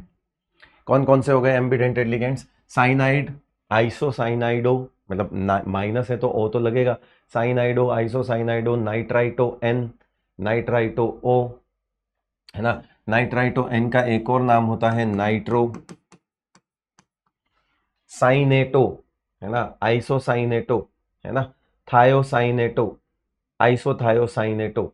अब इसका नाम होता है साइनेटो और इसका नाम होता है साइनेटो एन भी बोल सकते हो आप इसको, क्योंकि इसमें नाइट्रोजन डोनर है। अंडरलाइंड एटम्स जो हैं वो डोनर एटम्स हैं, है ना। अंडरलाइंड एटम्स जो हैं वो डोनर एटम्स की तरह काम करेंगे। तो आपसे पूछा जाए कि इसमें डोनर कौन है, ऑक्सीजन, इसमें कौन है ऑक्सीजन, इसमें कौन है नाइट्रोजन, इसमें कौन है सल्फर, इसमें कौन है नाइट्रोजन।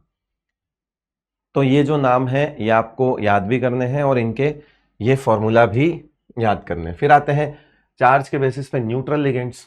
न्यूट्रल लिगेंड्स में एक खास बात ध्यान रखना, जब भी अमोनिया लिखते हो NH3 तो डबल M जरूर लिखना, एमीन बोलते हैं इसको, ठीक है। बाकी इसका नाम एक्वा होता है, amine, carbonyl, nitrosyl, phosphine, triphenyl phosphine, इसका नाम पायरिडिल या पायरिडीन, है ना।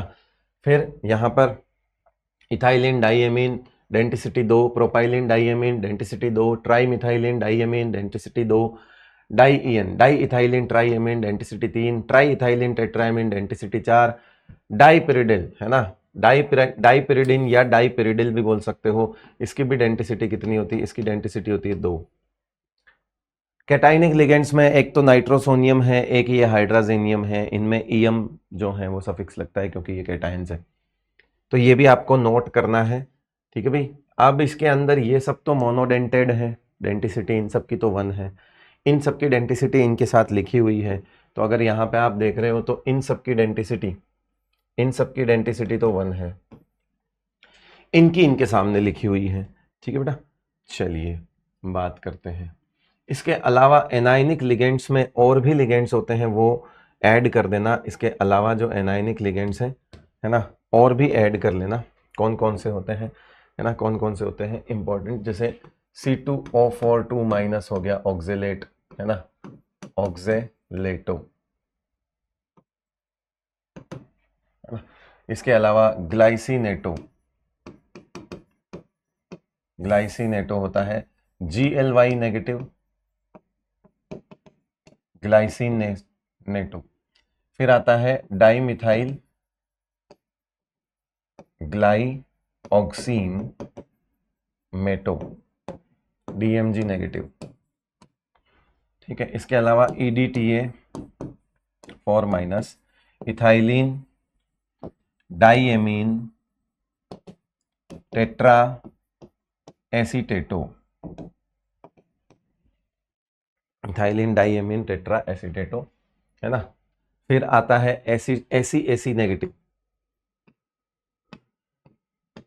एसिटाइल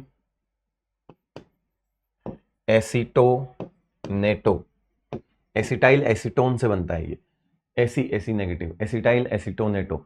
ये कुछ और नेगेटिव मैंने आपके सामने लिखे हैं, इनके साथ ही ऐड कर दीजिएगा, इनके साथ ही ऐड कर दीजिएगा, क्योंकि ये जितने हैं इन सब की डेंटिसिटी 1 है ना। इन सब की डेंटिसिटी हम 1 ही मानते हैं, इसकी डेंटिसिटी भी हम 1 ही मानते हैं, इन सब की भी 1 ही मानते हैं। ऑब्वियसली 2 ये कर नहीं पाते, वरना तो फिर इन्हें एम्बिडेंटेड क्यों बोलते। तो एक बार में एक करेगा तो डेंटिसिटी तो 1 ही आएगी।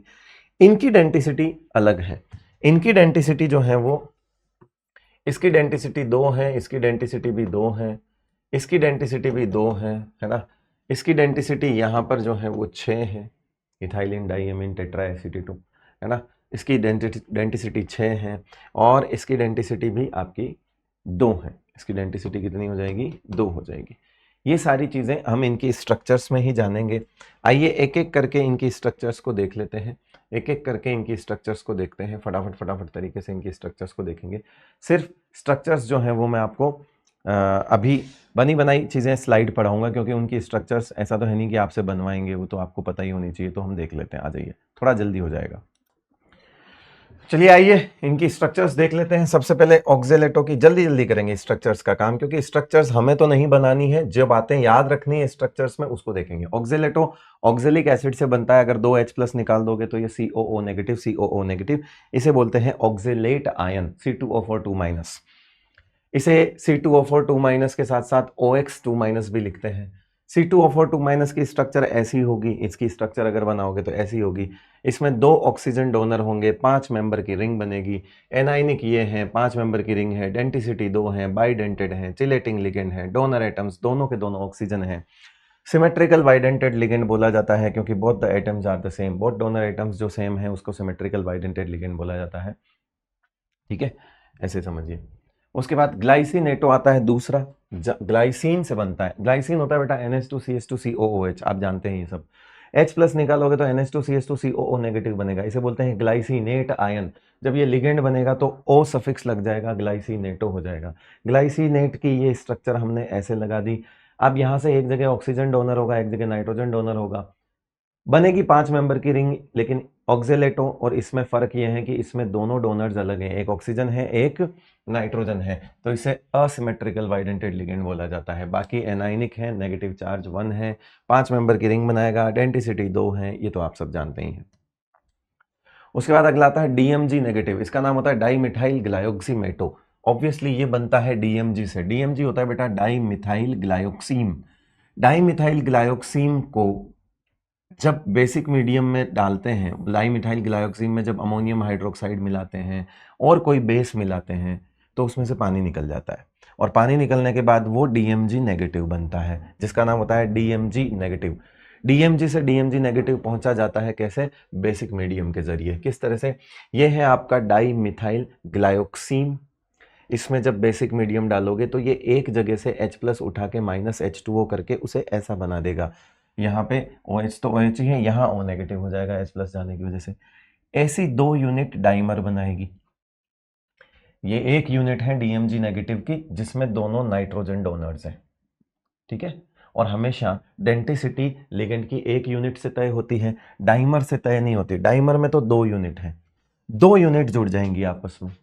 कैसे जुड़ जाएंगी? 2 यूनिट सिमेट्रिकल H बॉन्डिंग से जुड़ेगी, और सिमेट्रिकल H बॉन्डिंग होता है जहां पर माइनस चार्ज ट्रांसफर होता है रेजोनेंस असिस्ट H बॉन्डिंग से। अब ये हाइड्रोजन रिंग में आ जाएगा, अभी पीछे मैं काउंट भी करवाऊंगा आपको। इस तरह से 2 यूनिट आपस में जुड़ के Ni को ट्रैप करती है, क्योंकि ये स्पेशली निकल +2 आयंस के लिए यूज किया जाता है। जब हम सोल्ट एनालिसिस पढ़ेंगे तो मैं आपको बताऊंगा कि Ni2+ आयंस की जो टेस्ट होता है उसमें ये DMG काम में आता है ना, used in the qualitative analysis of Ni2+ ions. कैसे डाइमर बनता है, कैसे क्या होता है, चलो देखो। एक एक्सपेरिमेंट की अगर मैं बात करूं तो एक्सपेरिमेंट सिंपल है, ये सैंपल होता है। अगर आपके सैंपल में Ni2+ आयंस हैं तो आप उस टेस्ट ट्यूब में क्या डालोगे? DMG तो लिगेंड की तरह काम नहीं करेगा, तो आपने बोला था कि उसमें हाइड्रोक्साइड मिलाना होता है। हाइड्रोक्साइड मिलाओगे तो ये DMG हाइड्रोक्साइड के साथ DMG नेगेटिव में जाएगा, वो DMG नेगेटिव और DMG नेगेटिव 2 आपस में डाइमर बनाएंगे, और डाइमर बनाने के साथ साथ डाइमर बनाते हुए इस Ni को ट्रैप कर लेंगे, बीच में फंसा देंगे। तो ये जो आएगा NiDMG2 एक रोजी रेड पीपीटी या चेरी रेड पीपीटी या ब्रिलियंट रेड पीपीटी, तीनों इसी के नाम होता है। एक प्रेसिपिटेट यहाँ जो है वो बनेगा। ये वाटर इनसोल्यूबल कॉम्प्लेक्स होता है, क्योंकि न्यूट्रल कॉम्प्लेक्सेस जो होते हैं वो ज़्यादातर वाटर इनसोल्यूबल ही होते हैं। वैसे तो मोस्ट ऑफ द कॉम्प्लेक्सेस जो हैं वो वाटर सोल्यूबल होते हैं, लेकिन बहुत सारे वाटर इनसोल्यूबल कॉम्प्लेक्सेस भी होते हैं, और उसमें बड़ी तादाद में जो होते हैं वो न्यूट्रल कॉम्प्लेक्सेस ही होते हैं ज़्यादातर। ये एक डाईमिथाइल ग्लायोक्सीन की यूनिट है, ये दूसरी DMG नेगेटिव की यूनिट है। एक तरफ से 2 डोनेशन, दूसरी तरफ से भी 2 डोनेशन, तो इसकी डेंटिसिटी को 4 नहीं बोलना है। सबसे बड़ी गलती तो ये नहीं करनी है। डेंटिसिटी 2 होती है, 4 नहीं होती। दोनों नाइट्रोजन डोनर एटम है, एक यूनिट से डेंटिसिटी देखी जाती है, दोनों यूनिट की जोड़ के डेंटिसिटी नहीं देखते बेटा। तो याद रखना, ये टेट्रा डेंटेड लिगेंड नहीं है बेटा, डाई डेंटेड लिगेंड ही है। अब ये सिमेट्रिकल एच बॉन्डिंग की वजह से हाइड्रोजन रिंग में आ गया। अब आप काउंट करो, मेटल 1 2 3 4 5 6 हाइड्रोजन। हाइड्रोजन देखो, हाइड्रोजन ऑक्सीजन के बीच में भी तो कोवेलेंट बॉन्ड है, उसको काउंट किया है हमने। OH अकेला थोड़ी है, ऐसा थोड़ी है। 1 2 3 4 5 6 6 मेंबर की रिंग 2 है, 5 मेंबर की 2 है, टोटल 4 रिंग्स हैं, जिसमें से 2 5 मेंबर और 2 6 मेंबर की रिंग्स बनेगी। इस कॉम्प्लेक्स की बात बता रहा हूं। Ni के चारों तरफ अगर आप बॉन्ड देखते हो तो sigma coordinate bond 1, sigma coordinate bond 2, 3 और ये 4 सिग्मा कोऑर्डिनेट बॉन्ड है। बाकी जो कुछ आप रिंग्स देख रहे हो, स्ट्रक्चर देख रहे हो, वो तो लिगेंड्स की है, वो तो उसकी इंटरनल स्ट्रक्चर हुई। मेटल जहां रखा हुआ है वहां से डोनर एटम का स्पेशल अरेंजमेंट देखिए। मेटल जहां रखा है वहां से चारों डोनर एटम का जो अरेंजमेंट है वो स्क्वायर प्लेनर है। और इसीलिए इसकी जो ज्योमेट्री होती है मेटल के अराउंड वो स्क्वायर प्लेनर होती है। ठीक है, अगर आप ध्यान से देखेंगे तो ये 4 बॉन्ड आपको नजर आएंगे इस तरह से। ये देखो, ये एक स्क्वायर प्लेनर ज्योमेट्री तो है, बाकी तो वो लिगेंड की अपनी इंटरनल स्ट्रक्चर है। मेटल के अराउंड ज्योमेट्री पूछी जाती है, मेटल के अराउंड ज्योमेट्री पूछी जाती है। तो इसके जो इंपॉर्टेंट पॉइंट्स की अगर मैं बात करूं, इसके इंपॉर्टेंट पॉइंट्स की अगर मैं बात करूं तो ये बहुत इंपॉर्टेंट है। पहली चीज तो ये न्यूट्रल है, वाटर इनसॉल्युबल है, रोजी red cherry red colour PPT होता है। Square planar geometry around metal, तो Ni जो है वो DsP2 होता है। आगे चल के हम पढ़ेंगे कि DsP2 जो है वो स्क्वायर प्लेनर ज्योमेट्री रखता है। जिसके नाम में प्लेनर है उसमें प्लेन ऑफ सिमेट्री तो होगी ही सही। अगर प्लेन ऑफ सिमेट्री है तो ये ऑप्टिकली क्या होगा बेटा, इनएक्टिव होगा। ये हाइब्रिडाइजेशन अभी के लिए लिख दीजिएगा, क्योंकि हाइब्रिडाइजेशन हम इसका निकालेंगे, डोंट वरी। इसमें सिमेट्रिकल एच बॉन्डिंग प्रेजेंट होती है, जिसकी वजह से ये डाइमर बनता है। टोटल नंबर ऑफ रिंग्स 4 होती है, जिसमें से 2 5 मेंबर की होती है और 2 6 मेंबर की होती है। इस कॉम्प्लेक्स के बारे में इसमें से कुछ भी पूछा जा सकता है, और इनफैक्ट पूछा जा चुका है ना, कि इस कॉम्प्लेक्स की टेट्राहेड्रल ज्योमेट्री होती है क्या, नहीं। ठीक है, हाँ, इस कॉम्प्लेक्स का कोऑर्डिनेशन नंबर 4 होता है, वो भी देखेंगे हम कोऑर्डिनेशन नंबर क्या होता है। लेकिन डेंटिसिटी लिगेंड की 2 ही होती है, याद रखना। डेंटिसिटी लिगेंड की होती है बेटा, मेटल की नहीं होती डेंटिसिटी। फिर आता है EDTA4-, नाम होता है इथाइलिन डाई एमीन टेट्रा एसीटेटो। ये हो गया आपका इथाइलिन, ये हो गया आपका डाई एमीन, ये हो गए 4 एसीटेट, 4 एसीटेटो। तो 4 एसीटेटो में 1 2 3 4 तो ऑक्सीजन डोनर हो गए और 2 नाइट्रोजन डोनर हो गए। नाम से पता चल रहा है 6 डोनर एटम्स हैं, 4 ऑक्सीजन 2 नाइट्रोजन, है ना। इसके नाम से पता चल रहा है इथाइलिन डाईएमीन, डाईएमीन मतलब 2 नाइट्रोजन डोनर, टेट्रा एसीटेटो मतलब 4 ऑक्सीजन डोनर। तो ये टोटल कितना हेक्साडेंटेड लिगेंड होता है। मतलब ये पूरा एक लिगेंड है जो अकेला मिलके 6 बॉन्ड बना सकता है। ये एक ही लिगेंड, इस लिगेंड की एक यूनिट ही 6 बॉन्ड बना सकती है। इस लिगेंड की एक ही यूनिट कितने बॉन्ड बना लेती है, 6 बॉन्ड बना लेती है। ये ऐसा दिखता है, देखो, यहां से डोनेशन होगा, यहां से डोनेशन होगा, यहां से होगा, यहां से होगा, यहां से होगा, यहां से होगा। जब ये इस तरह से डोनेट करेंगे तो ये एक ऐसी स्ट्रक्चर बनेगी जिसमें रिंग्स दिखेगी आपको 5 मेंबर की 1, 5 मेंबर की 2, 5 मेंबर की 3। ये जो ग्रीन कलर से 5 लिखे हुए हैं, ये तो एक ही प्लेन में 3 रिंग्स हैं, इस प्लेन में। और इस प्लेन के परपेंडिकुलर प्लेन में एक ये रिंग है और एक ये रिंग है। टोटल कितनी रिंग हो गई, 5 मेंबर की 5 रिंग्स हो गई। टोटल नंबर ऑफ रिंग्स 5 हैं और हर एक में 5 मेंबर ही हैं।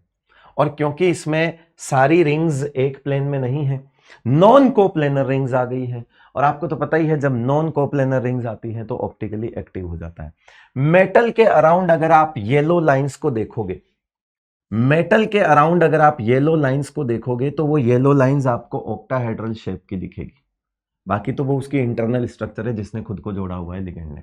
आप तो सिर्फ इन पीली लाइंस पे ध्यान दीजिए, जो येलो कलर की लाइंस है उन पे ध्यान दीजिए। आप देखोगे अरे ये तो ऑक्टाहेड्रल ही है। एग्जैक्टली तो मेटल के अराउंड जो ज्योमेट्री दिख रही है आपको, मेटल के अराउंड जो कोऑर्डिनेट बॉन्ड दिख रहे हैं आपको, मेटल डोनर एटम्स से किस ज्योमेट्री में जुड़ा हुआ है वही उसकी पॉलीहेड्रॉन होती है, वही उसकी ज्योमेट्री होती है, वही उसका कोऑर्डिनेशन पॉलीहेड्रॉन होता है।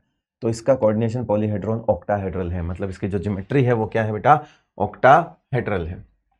इसकी ज्योमेट्री क्या है, ऑक्टाहेड्रल है। जैसे ये वाला सवाल है, how many EDTA ligands are required to form an octahedral complex with metal ion. Octahedral बोल दिया इसने। ऑक्टाहेड्रल का मतलब क्या हो गया, 6 बॉन्ड्स। अब 6 बॉन्ड्स तो ये अकेला ही बना लेता है ना। ये हेक्साडेंटेड होता है ना, इसकी तो डेंटिसिटी 6 होती है, ये 6 बॉन्ड तो अकेला ही बना देगा, तो हमें एक ही चाहिए। एक EDTA ही बना देगा 6 बॉन्ड तो भैया, एक EDTA ही 6 बॉन्ड बना देगा। पीछे अभी यही तो देखा, ये EDTA की यूनिट कितनी है, पूरा ये एक EDTA। अब ये एक EDTA 6 बॉन्ड अकेला ही बना रहा है, देखो। तो हमें 6 बॉन्ड बनाने के लिए ऑक्टाहेड्रल बनाना होता है। ऑक्टाहेड्रल के लिए हमें 6 बॉन्ड चाहिए, 6 बॉन्ड चाहिए, तो 6 बॉन्ड तो ये अकेला अकेला एक बोला, मैं तो एक आगे ही बना दूंगा। कितने चाहिए, नंबर ऑफ लिगेंड्स कितने रिक्वायर होंगे, कितने EDTA चाहिए हमें ऑक्टाहेड्रल कॉम्प्लेक्स बनाने के लिए, एक ही चाहिए, सिर्फ एक। ठीक है बेटा, चले आगे, आगे बढ़ते हैं। अगला, ये एसिटाइल एसीटोनेटो, ये इसकी स्ट्रक्चर होती है।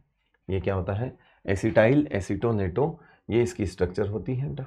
ठीक है, और यहाँ से डोनेशन होता है और इसकी डेंटिसिटी भी कितनी होती है, 2 होती है। एसिटाइल एसीटोनेटो की डेंसिटी भी कितनी होती है बेटा, 2 ही होती है। सही भाई। आइए आगे न्यूट्रल लिगेंड्स के बारे में भी बात कर लेते हैं। हमने EN पढ़ा, PN पढ़ा, TN पढ़ा, BN पढ़ा। EN का नाम होता है इथाइलिन डाइएमीन, इथेन 1,2 डाइएमीन भी बोल सकते हो, नॉर्मल नाम इथाइलिन डाइएमीन है। दोनों नाइट्रोजन डोनर हैं, डेंसिटी 2 हो जाएगी, डोनर एटम्स नाइट्रोजन होंगे, नंबर ऑफ रिंग्स 1 बनाएगा, नंबर इन रिंग्स 5 होंगे। अगर यहाँ से आप मेटल लगा के देखोगे, यहाँ से यहाँ पे मेटल लगा के देखोगे तो 5 मेंबर की एक रिंग बनेगी। फिर यहाँ है PN, PN होता है प्रोपेन 1,2 डाइएमीन और ये होता है प्रोपेन 1,3 डाइएमीन। सिर्फ ये NH2 ग्रुप जो है वो पोजीशन अलग है फंक्शनल ग्रुप की, ये 1,3 पोजीशन पे लगे हुए हैं, ये 1,2 पोजीशन पे लगे हुए हैं, दोनों प्रोपेन ही है। तो इसका नाम प्रोपाइलिन डाइएमीन है, इसका ट्राइमिथाइलिन डाइएमीन है। जनरल नेम अलग है, लेकिन अगर आप IUPAC से जाएंगे तो आपको प्रोपेन 1,2 डाइएमीन, प्रोपेन 1,3 डाइएमीन दिखेगा।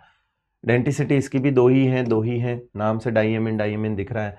डोनर एटम नाइट्रोजन ही है ना। रिंग ये एक बनाएगा जिसके मेंबर 5 होंगे, क्योंकि अगर यहां से रिंग बनेगी तो 5 मेंबर की बनेगी। रिंग ये भी एक बनाएगा लेकिन यहां मेंबर 6 होंगे, यहां 6 मेंबर होंगे क्योंकि ये 1,3 पोजीशन पे लगे हुए हैं। तो जब आप मेटल को यहां रखोगे तो मेटल 1 2 3 4 5 6, ठीक है, तो 6 मेंबर की रिंग बनेगी। फिर आता है ब्यूटेन 2,3 डाइएमीन, जिसका नाम होता है ब्यूटाइलिन डाइएमीन। ये एक ब्यूटेन है ना। यहां से आपके 2 नाइट्रोजन डोनर हैं, नाइट्रोजन डोनर है, रिंग 1 बनेगी, 5 मेंबर की रिंग बनेगी। यहां से मेटल 1 2 3 4 5, सही भाई। तो एक साथ आप सारे EN PN TN BN देख सकते हो। फिर आते हैं di EN, tri EN, di पिरिडल।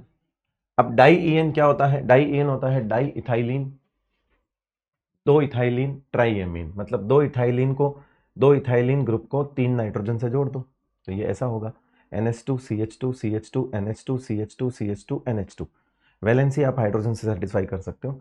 5 member की 2 रिंग्स बनेगी, हार्ट बनेगा एक बढ़िया, ठीक है। तो डेंसिटी तो ट्राइएमीन से पता ही लग रहा है कि 3 होगी, डोनर एटम्स तीनों नाइट्रोजन होंगे, रिंग्स 2 बनेगी 5 मेंबर्स की। Try EN, try ethylene tetraammine, मतलब 4 नाइट्रोजन होंगे तो डेंसिटी 4 हो जाएगी, डोनर एटम्स चारों नाइट्रोजन होंगे, रिंग्स 3 बनेगी।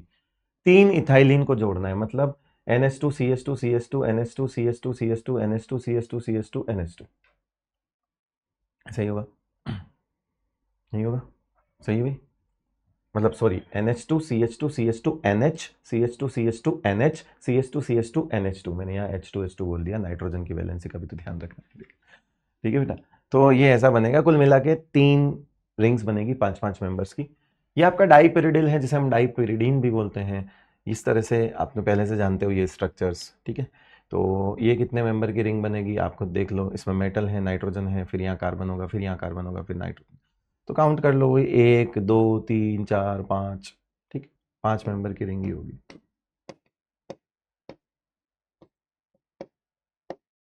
कोई दिक्कत वाली बात नहीं है। नाइट्रोजन एटम 2 हैं, रिंग 1 बनेगी। फिर एक स्पेशल केस है कि NO एक तो न्यूट्रल भी था और एक NO+ भी था। तो हमें ये कंफ्यूजन है कि हमें कैसे पता चलेगा कि कब प्लस है कब नहीं है। तो पहली चीज, जब वो आयरन के साथ आपको लिगेंड दिखे किसी कॉम्प्लेक्स में, आयरन और NO एक साथ हो, आयरन और NO एक साथ हो, तो फिर NO+ मान लो, बाकी तो NO ही होता है। और जो NO होता है वो एक यूनिक चीज है, ऑड इलेक्ट्रॉन स्पीसीज है, और उसके पास 3 इलेक्ट्रॉन होते हैं नाइट्रोजन के पास, वो तीनों डोनेट करता है, यानी कि नाइट्रोजन पर लगे हुए तीनों इलेक्ट्रॉन, 2 तो लोन पेयर, एक और सिंगल इलेक्ट्रॉन होता है। ऑक्टेट रूल में हमने पढ़ा, इसकी स्ट्रक्चर भी देखी, उसमें नाइट्रोजन पे एक ऑड इलेक्ट्रॉन होता है, वो ऑड इलेक्ट्रॉन भी साथ में डोनेट होता है। मतलब ये लोन पेयर डोनेट नहीं करता, ये लोन पेयर डोनेट नहीं करता, ये पूरे 3 इलेक्ट्रॉन डोनेट करता है। ये क्या करता है? 3 इलेक्ट्रॉन डोनर होता है ये।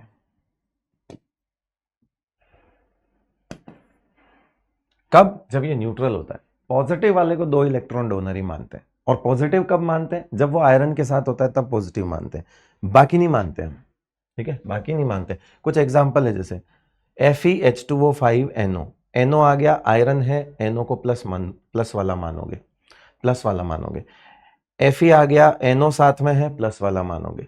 ये बहुत कॉमन कॉम्प्लेक्स है, ब्राउन रिंग कॉम्प्लेक्स, इसके बारे में हम सब सारी चर्चा आगे करेंगे। ये होता है सोडियम नाइट्रोप्रोसाइड, ये भी बहुत कॉमन कॉम्प्लेक्स है, इसके बारे में भी सारी चर्चा हम आगे करेंगे। अभी सिर्फ एग्जाम्पल के तौर पे लिखो। कह रहा how many NO ligands are required to replace all the ligands from CrCO6। अब एक CO जो है वो 2 इलेक्ट्रॉन डोनर होता है, नॉर्मल लिगेंड्स यही होता है, एक CO तो 6 CO कितने हो जाएंगे, 12 इलेक्ट्रॉन डोनर होंगे। यहां पे 12 इलेक्ट्रॉन डोनेशन चल रहा है, हमें वही 12 को 12 सेटिस्फाई करना है। एक NO जो है वो 3 इलेक्ट्रॉन डोनर होगा, तो 12 कब होंगे, 12 इलेक्ट्रॉन डोनेटेड बाय, है ना, 12 इलेक्ट्रॉन कब कौन डोनेट करेगा सोचो, है ना, तो 4 NO जो है वो 12 इलेक्ट्रॉन डोनेट करेंगे।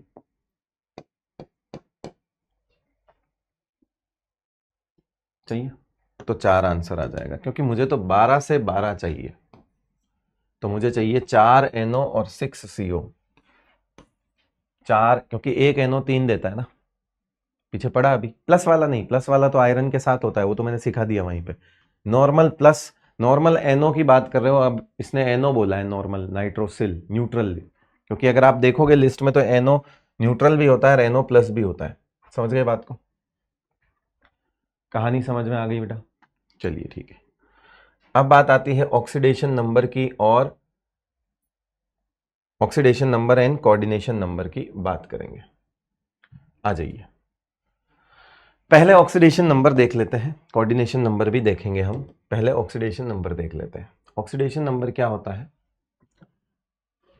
ऑक्सीडेशन नंबर आप सबने ऐसे जरूर निकाला होगा कि Ni का ऑक्सीडेशन नंबर निकालना है तो उसको x मान लिया, फिर NH3 के ऊपर कोई चार्ज नहीं होता है तो 4 × 0 कर दिया, इक्वल्स टू +2 इसलिए कर दिया क्योंकि ये आयन है, +2 में दिख रहा है ना आपको, तो बराबर +2 चाहिए मुझे। इस हिसाब से मैं x की वैल्यू निकालूंगा तो मेरे पास +2 आएगी, क्योंकि 4 × 0 तो 4 ही हो जाए, मतलब 0 ही हो जाएगा, है ना। और एक अमोनिया एक बॉन्ड बनाता है, क्यों? क्योंकि इनकी डेंसिटी 1 होती है, तो एक अमोनिया एक बॉन्ड बनाता है, तो 4 अमोनिया कितने बॉन्ड बना रहे होंगे? 4। इसे बोलते हैं कोऑर्डिनेशन नंबर। टोटल मेटल के अराउंड कितने सिग्मा कोऑर्डिनेट बॉन्ड हैं, वो कहलाता है क्या? Coordination number. ये दोनों प्रॉपर्टीज मेटल के लिए चेक की जाती है, मेटल पर कितना चार्ज है और मेटल के अराउंड टोटल कितने सिग्मा कोऑर्डिनेट बॉन्ड है, ये दोनों चीजें मेटल्स के लिए देखी जाती है। अगर आप ऐसे देखेंगे तो इसमें कोऑर्डिनेशन नंबर 3 अमोनिया 3 बॉन्ड बनाते हैं, 3 क्लोराइड 3 बॉन्ड बनाते हैं, मिलके कितने हो जाएंगे? 6। कोऑर्डिनेशन नंबर तो 6 हो गया।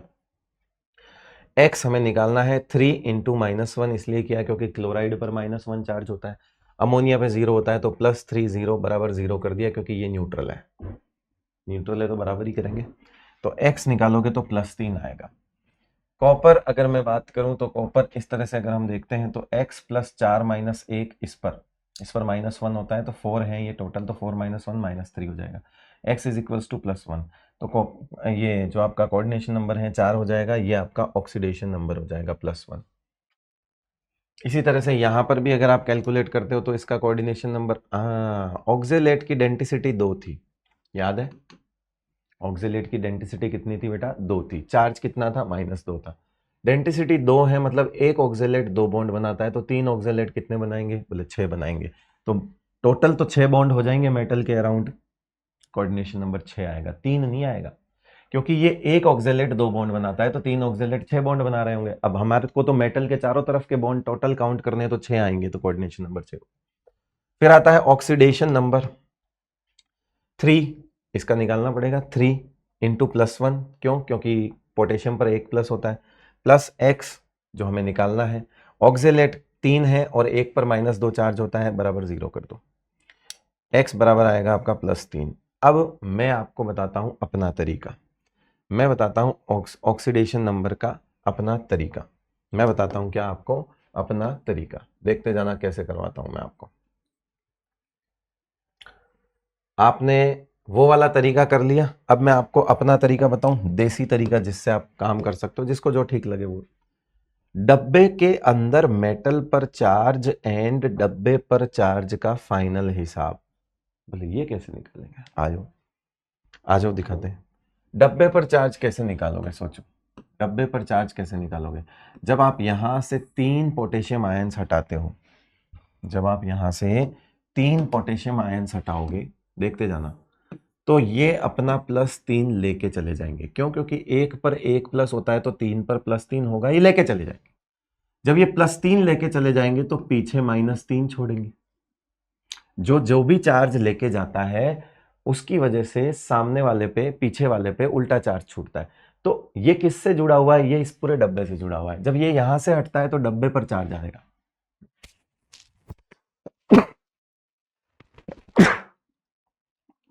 सॉरी, हाँ, डब्बे पर चार्ज आएगा। आएगा। ये तो हो गया डब्बे पे चार्ज। हमें दो चीजें निकालनी है, डब्बे पर चार्ज और अब अंदर मेटल पर चार्ज भी निकालना है। अब मेटल पर चार्ज अंदर कैसे निकालेंगे? मेटल पर चार्ज निकालेंगे लिगेंड्स के नॉलेज से। लिगेंड्स हमें पता है कि 1F पर माइनस होता है, तो 6F पर -6 होंगे। -6 जब हटेंगे तो अंदर मेटल पर +6 छूटेगा, और जब +6 छूटेगा तो हमने यही कहा कि इस चार्ज का और इस चार्ज का जो फाइनल हिसाब आएगा वही ऑक्सीडेशन नंबर होगा। अब आप डायरेक्ट भी निकाल सकते हो, ऐसे भी कर सकते हो, और आपको लगता है कि पीछे वाले भी वैसे कर सकते हो। मतलब आप इनको भी सबको ऐसे निकाल सकते हो, इनको सबको भी ऐसे निकाल सकते हो। देखो, इसमें डब्बे पर चार्ज निकालने की जरूरत नहीं क्योंकि डब्बे पर चार्ज दे रखा है। तो इसमें यह देखना है कि अमोनिया पर कोई चार्ज होता है? नहीं, तो ये कुछ नहीं लेके जाएगा, तो अंदर भी 0 ही बचेगा। 0 और +2 कितने होंगे? +2 ही होंगे। लो, ऐसे भी कर सकते हो, फटाफट हो जाता है। बाहर कोई चार्ज है? नहीं है, लेकिन अंदर अमोनिया से तो 0 चढ़ेगा, लेकिन क्लोराइड से -3 भगेगा और -3 भगते ही +3 आएगा। +3 और 0 का हिसाब हो जाएगा आपका क्या? +3। लो, ये भी हो गया फटाक से। MDJ IOC बड़े आराम से। ये देखो, ये देखो, ये देखो, ये -3 है, डब्बे पर चार्ज पहले से दे रखा है। तो आप एक काम करो, यहां से -4 भगाओ, यहां +4 लगाओ, कितना हो गया? +4 और -3 +1 ही आएगा।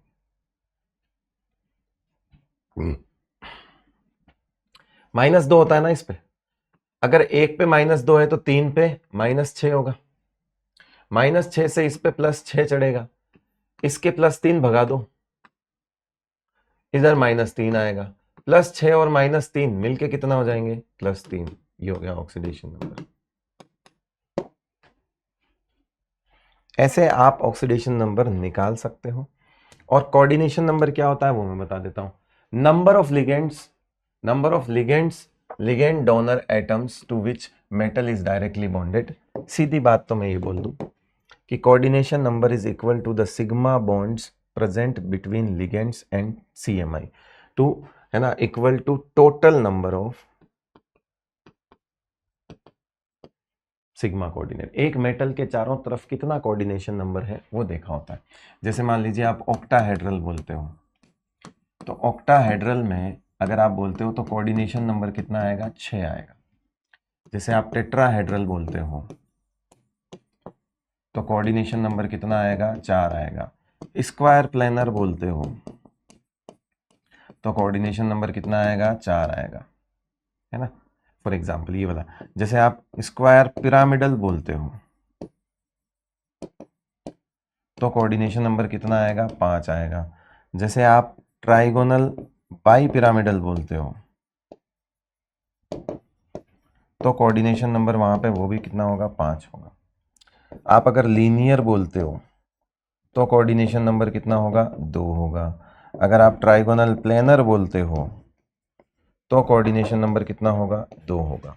मतलब कोऑर्डिनेशन नंबर से ज्योमेट्री प्रिडिक्ट की जा सकती है ना। कोऑर्डिनेशन नंबर से geometry can be predict by coordination number. Geometry can be predicted by coordination number. Coordination number 6 है, ऑक्टाहेड्रल होगा। 4 है, ये होगा। हालांकि ये कब टेट्राहेड्रल होगा, कब स्क्वायर प्लेनर होगा, 5-5 में ये कब अलग अलग होंगे, ये फर्दर जब हम आगे स्टडी करेंगे तो देखेंगे। वरना आप ज्योमेट्री जो है वो कोऑर्डिनेशन नंबर से प्रेडिक्ट कर सकते हो। सही है, आगे चले।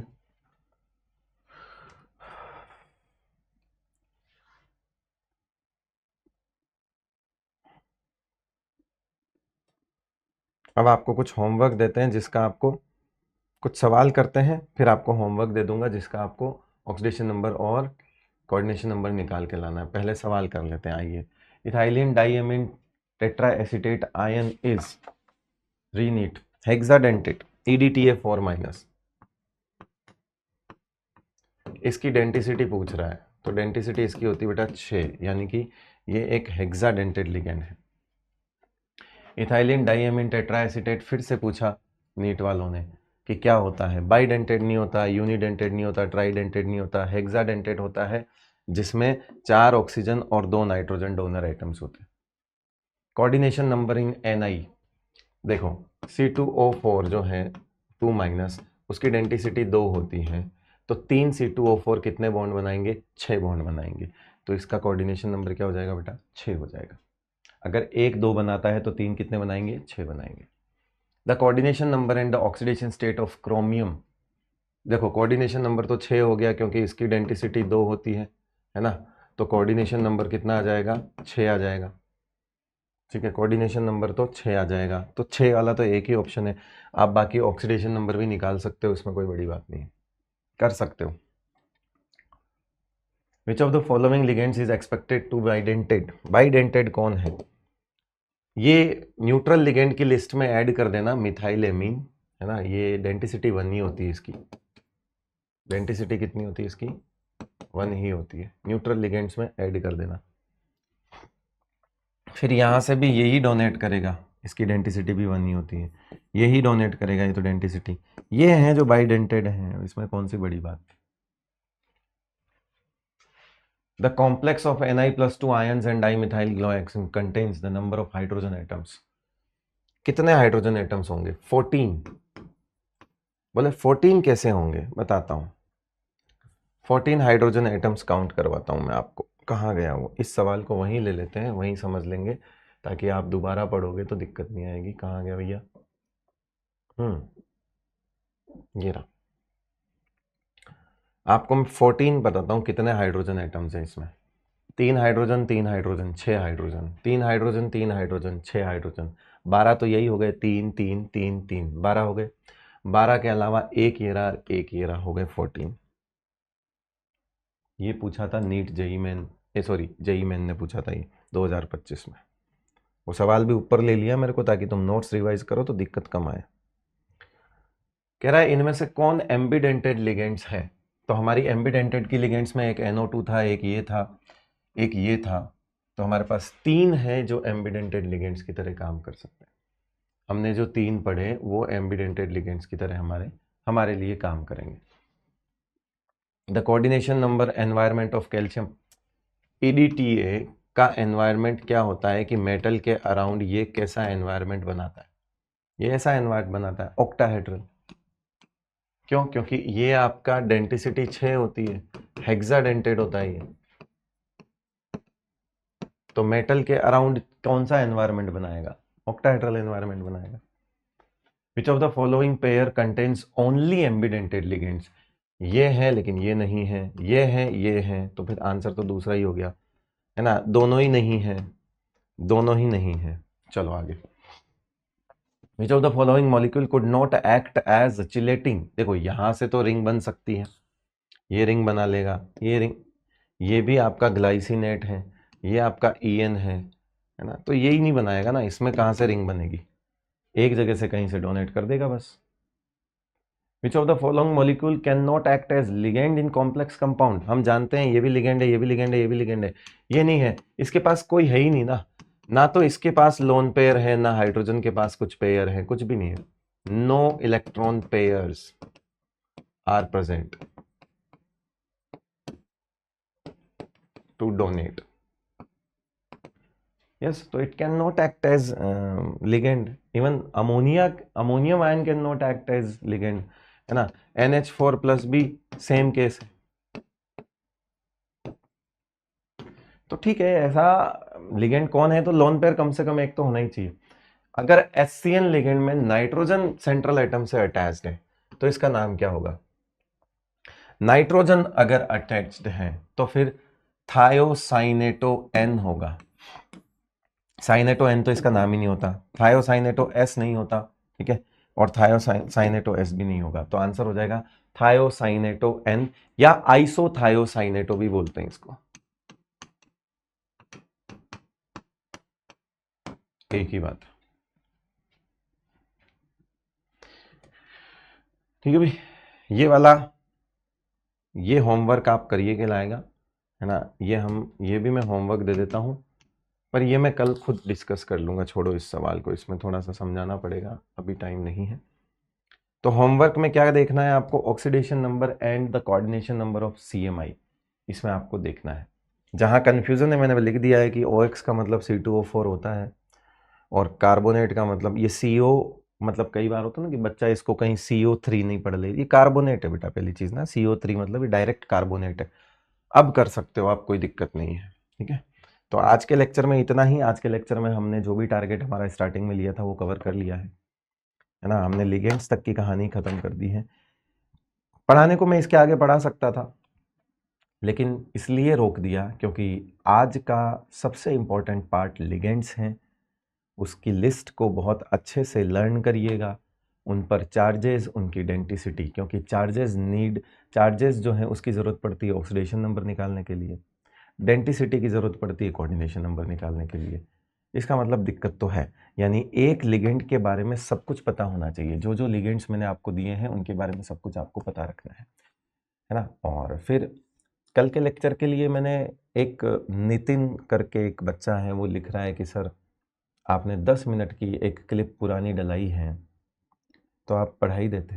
तो मैंने अब तक पहली चीज़ तो कितनी बार पुरानी क्लिप डलवाई है बेटा नितिन, एक तो ये बताना तू मुझे, है ना। दूसरा, आपको मैंने कभी मान लीजिए एक आध बार पुरानी डलवा भी दी, या जैसे कल के लेक्चर में था, तो आपका एम ये है कि पुराना क्या नया क्या, क्या एक्सपायरी डेट है इसकी, जो कंटेंट है उसकी एक्सपायरी डेट है, नहीं है। तो अगर कुछ डलवाया होगा तो कुछ मजबूरी होगी, हो सकता हो तबीयत खराब हो सकता हो शाम को 7 घंटे की उम्मीद हो, तुम सिर्फ उस एंड से सोचते हो, लेकिन हर कोई डेली तो ये काम नहीं कर रहा ना बेटा, डेली तो ये काम नहीं कर रहा है, ठीक है। इनफैक्ट मैं तो आपको पहले ही बोल रहा हूं कि आपके जो ये आगे के 3 लेक्चर हैं, मतलब आगे जो 3 चैप्टर हैं, कौन से, D&F block, P block and salt analysis, ये पहले से रिकॉर्ड किए हुए हैं, मैंने पहले से रिकॉर्ड किए हुए हैं, और कुछ नहीं 10 दिन 15 दिन पहले रिकॉर्ड किए हैं। तो 10 दिन 15 दिन पहले रिकॉर्ड की हुई चीज को मैं क्यों यूज ना करूं, जब मैंने रिकॉर्ड ही ये सोच के किए थे कि मुझे इन दोनों जगहों के लिए मुझे ये चीज रिकॉर्ड करनी है। आप बताइए मुझे, तो आपको उससे मतलब थोड़ी होना चाहिए, आपको मतलब तो किससे होना चाहिए, आपको तो कंटेंट से मतलब होना चाहिए और समझ में आने से मतलब होना चाहिए। क्या फर्क पड़ता है कि मैं, है ना, अगर 10 मिनट कुछ अलग दे देता हूं, मतलब मेरे हिसाब से अगर आप समझदार हैं और अगर आप थोड़ी सी मैच्योरिटी रखते हैं तो आप ऐसी बात नहीं करते हैं। और ऐसा नहीं है कि मैं हमेशा ऐसा कर रहा हूं, अगर कोई कभी कभी ऐसा कर रहा है ना तो बेटा कभी कभी को तो स्वीकार सकते हैं, बाकी कोई बात नहीं। नितिन, ठीक है, देखा मैंने, नितिन करके एक बच्चा था, एनीवेज कोई दिक्कत नहीं है उससे, ठीक है। मैं तो जस्ट एक बता रहा था, मेरे को उस नितिन से भी कोई दिक्कत नहीं है बेटा, तू भी आराम से पढ़, कोई दिक्कत वाली बात नहीं, मैं तेरे से भी मेरी कोई लड़ाई नहीं है, जो तूने बोला वो भी तू अपनी जगह भी सही है, मेरे को उससे कोई दिक्कत नहीं है, तू एकदम सही है ना, क्योंकि तूने सोचा है कि भाई मेरे को तो फ्रेश ही मिलना चाहिए। तो कंपेयर कर लेना मैंने कितने फ्रेश डाले हैं कितने नहीं डाले हैं, और अगले 3 चैप्टर तो मैंने ऑलरेडी रिकॉर्ड कर रखे हैं, बिकॉज उस ड्यूरेशन में मेरी उम्मीद चलेगी, तो मैनेज नहीं हो पाता भाई। 7 से 8 घंटे क्लास लेने के बाद फीवर आ जाता है, फीवर, बीमार हो जाते हैं। अब बीमार होने के बाद अगर वीडियो ही बनाऊं कि मैं बीमार हो गया, वो तो मैं वैसे भी नहीं करता, पर हो तो जाते हैं, तबीयत तो खराब हो ही जाती है बेटा, ठीक है। तो मेरी तबीयत खराब होगी तो मैं दवाई ले लूंगा, है ना, बाकी तुम टेंशन मत लो, मैं सब कर लूंगा, उसकी कोई चिंता नहीं है, ठीक है। लेकिन तुम पढ़ो, तुम्हारे लिए मैं यहां खड़ा हूं, तुम पढ़ो। अगर 10-15 मिनट कुछ ऊपर नीचे अगर मैंने काट पीट के तुम्हारे लिए चीज जोड़ दी है तो ये मान के चलो कि बेस्ट ही जोड़ा होगा, जितना मैं पढ़ा पाता उससे ज्यादा पढ़ा पाऊं इसलिए जोड़ा होगा, मतलब वो चीज इसलिए दी होगी कि वो तुम्हारे फायदे के लिए होगी, इसलिए नहीं दी होगी कि मेरे फायदे के लिए होगी। ठीक है, चलिए, तो सब कुछ मैनेज करना पड़ता है लाइफ में, थोड़ी सी मैच्योरिटी आप रखिए। रोज आपको ऐसा कोई नहीं करके दे रहा है, एक आध बार अगर एक आध क्लिप अगर डलवा दी तो कोई इश्यू नहीं है। एक्सपायरी डेट नहीं लिखी हुई उसमें, वो वही है। और वो भी कौन सा डलवाया था, जो पार्ट अब एनसीईआरटी में नहीं है वो डलवाया है मैंने। Dipole based force states of matter chapter में होता था, वो स्टेट्स ऑफ मैटर चैप्टर ही हटा दिया। चांसेस कम है, नहीं आएगा, ना के बराबर चांसेस है, इसलिए डलवाया। चलिए, एनीवेज कोई दिक्कत नहीं है। बहुत बहुत शुक्रिया आपका, थैंक यू सो मच, नमस्कार।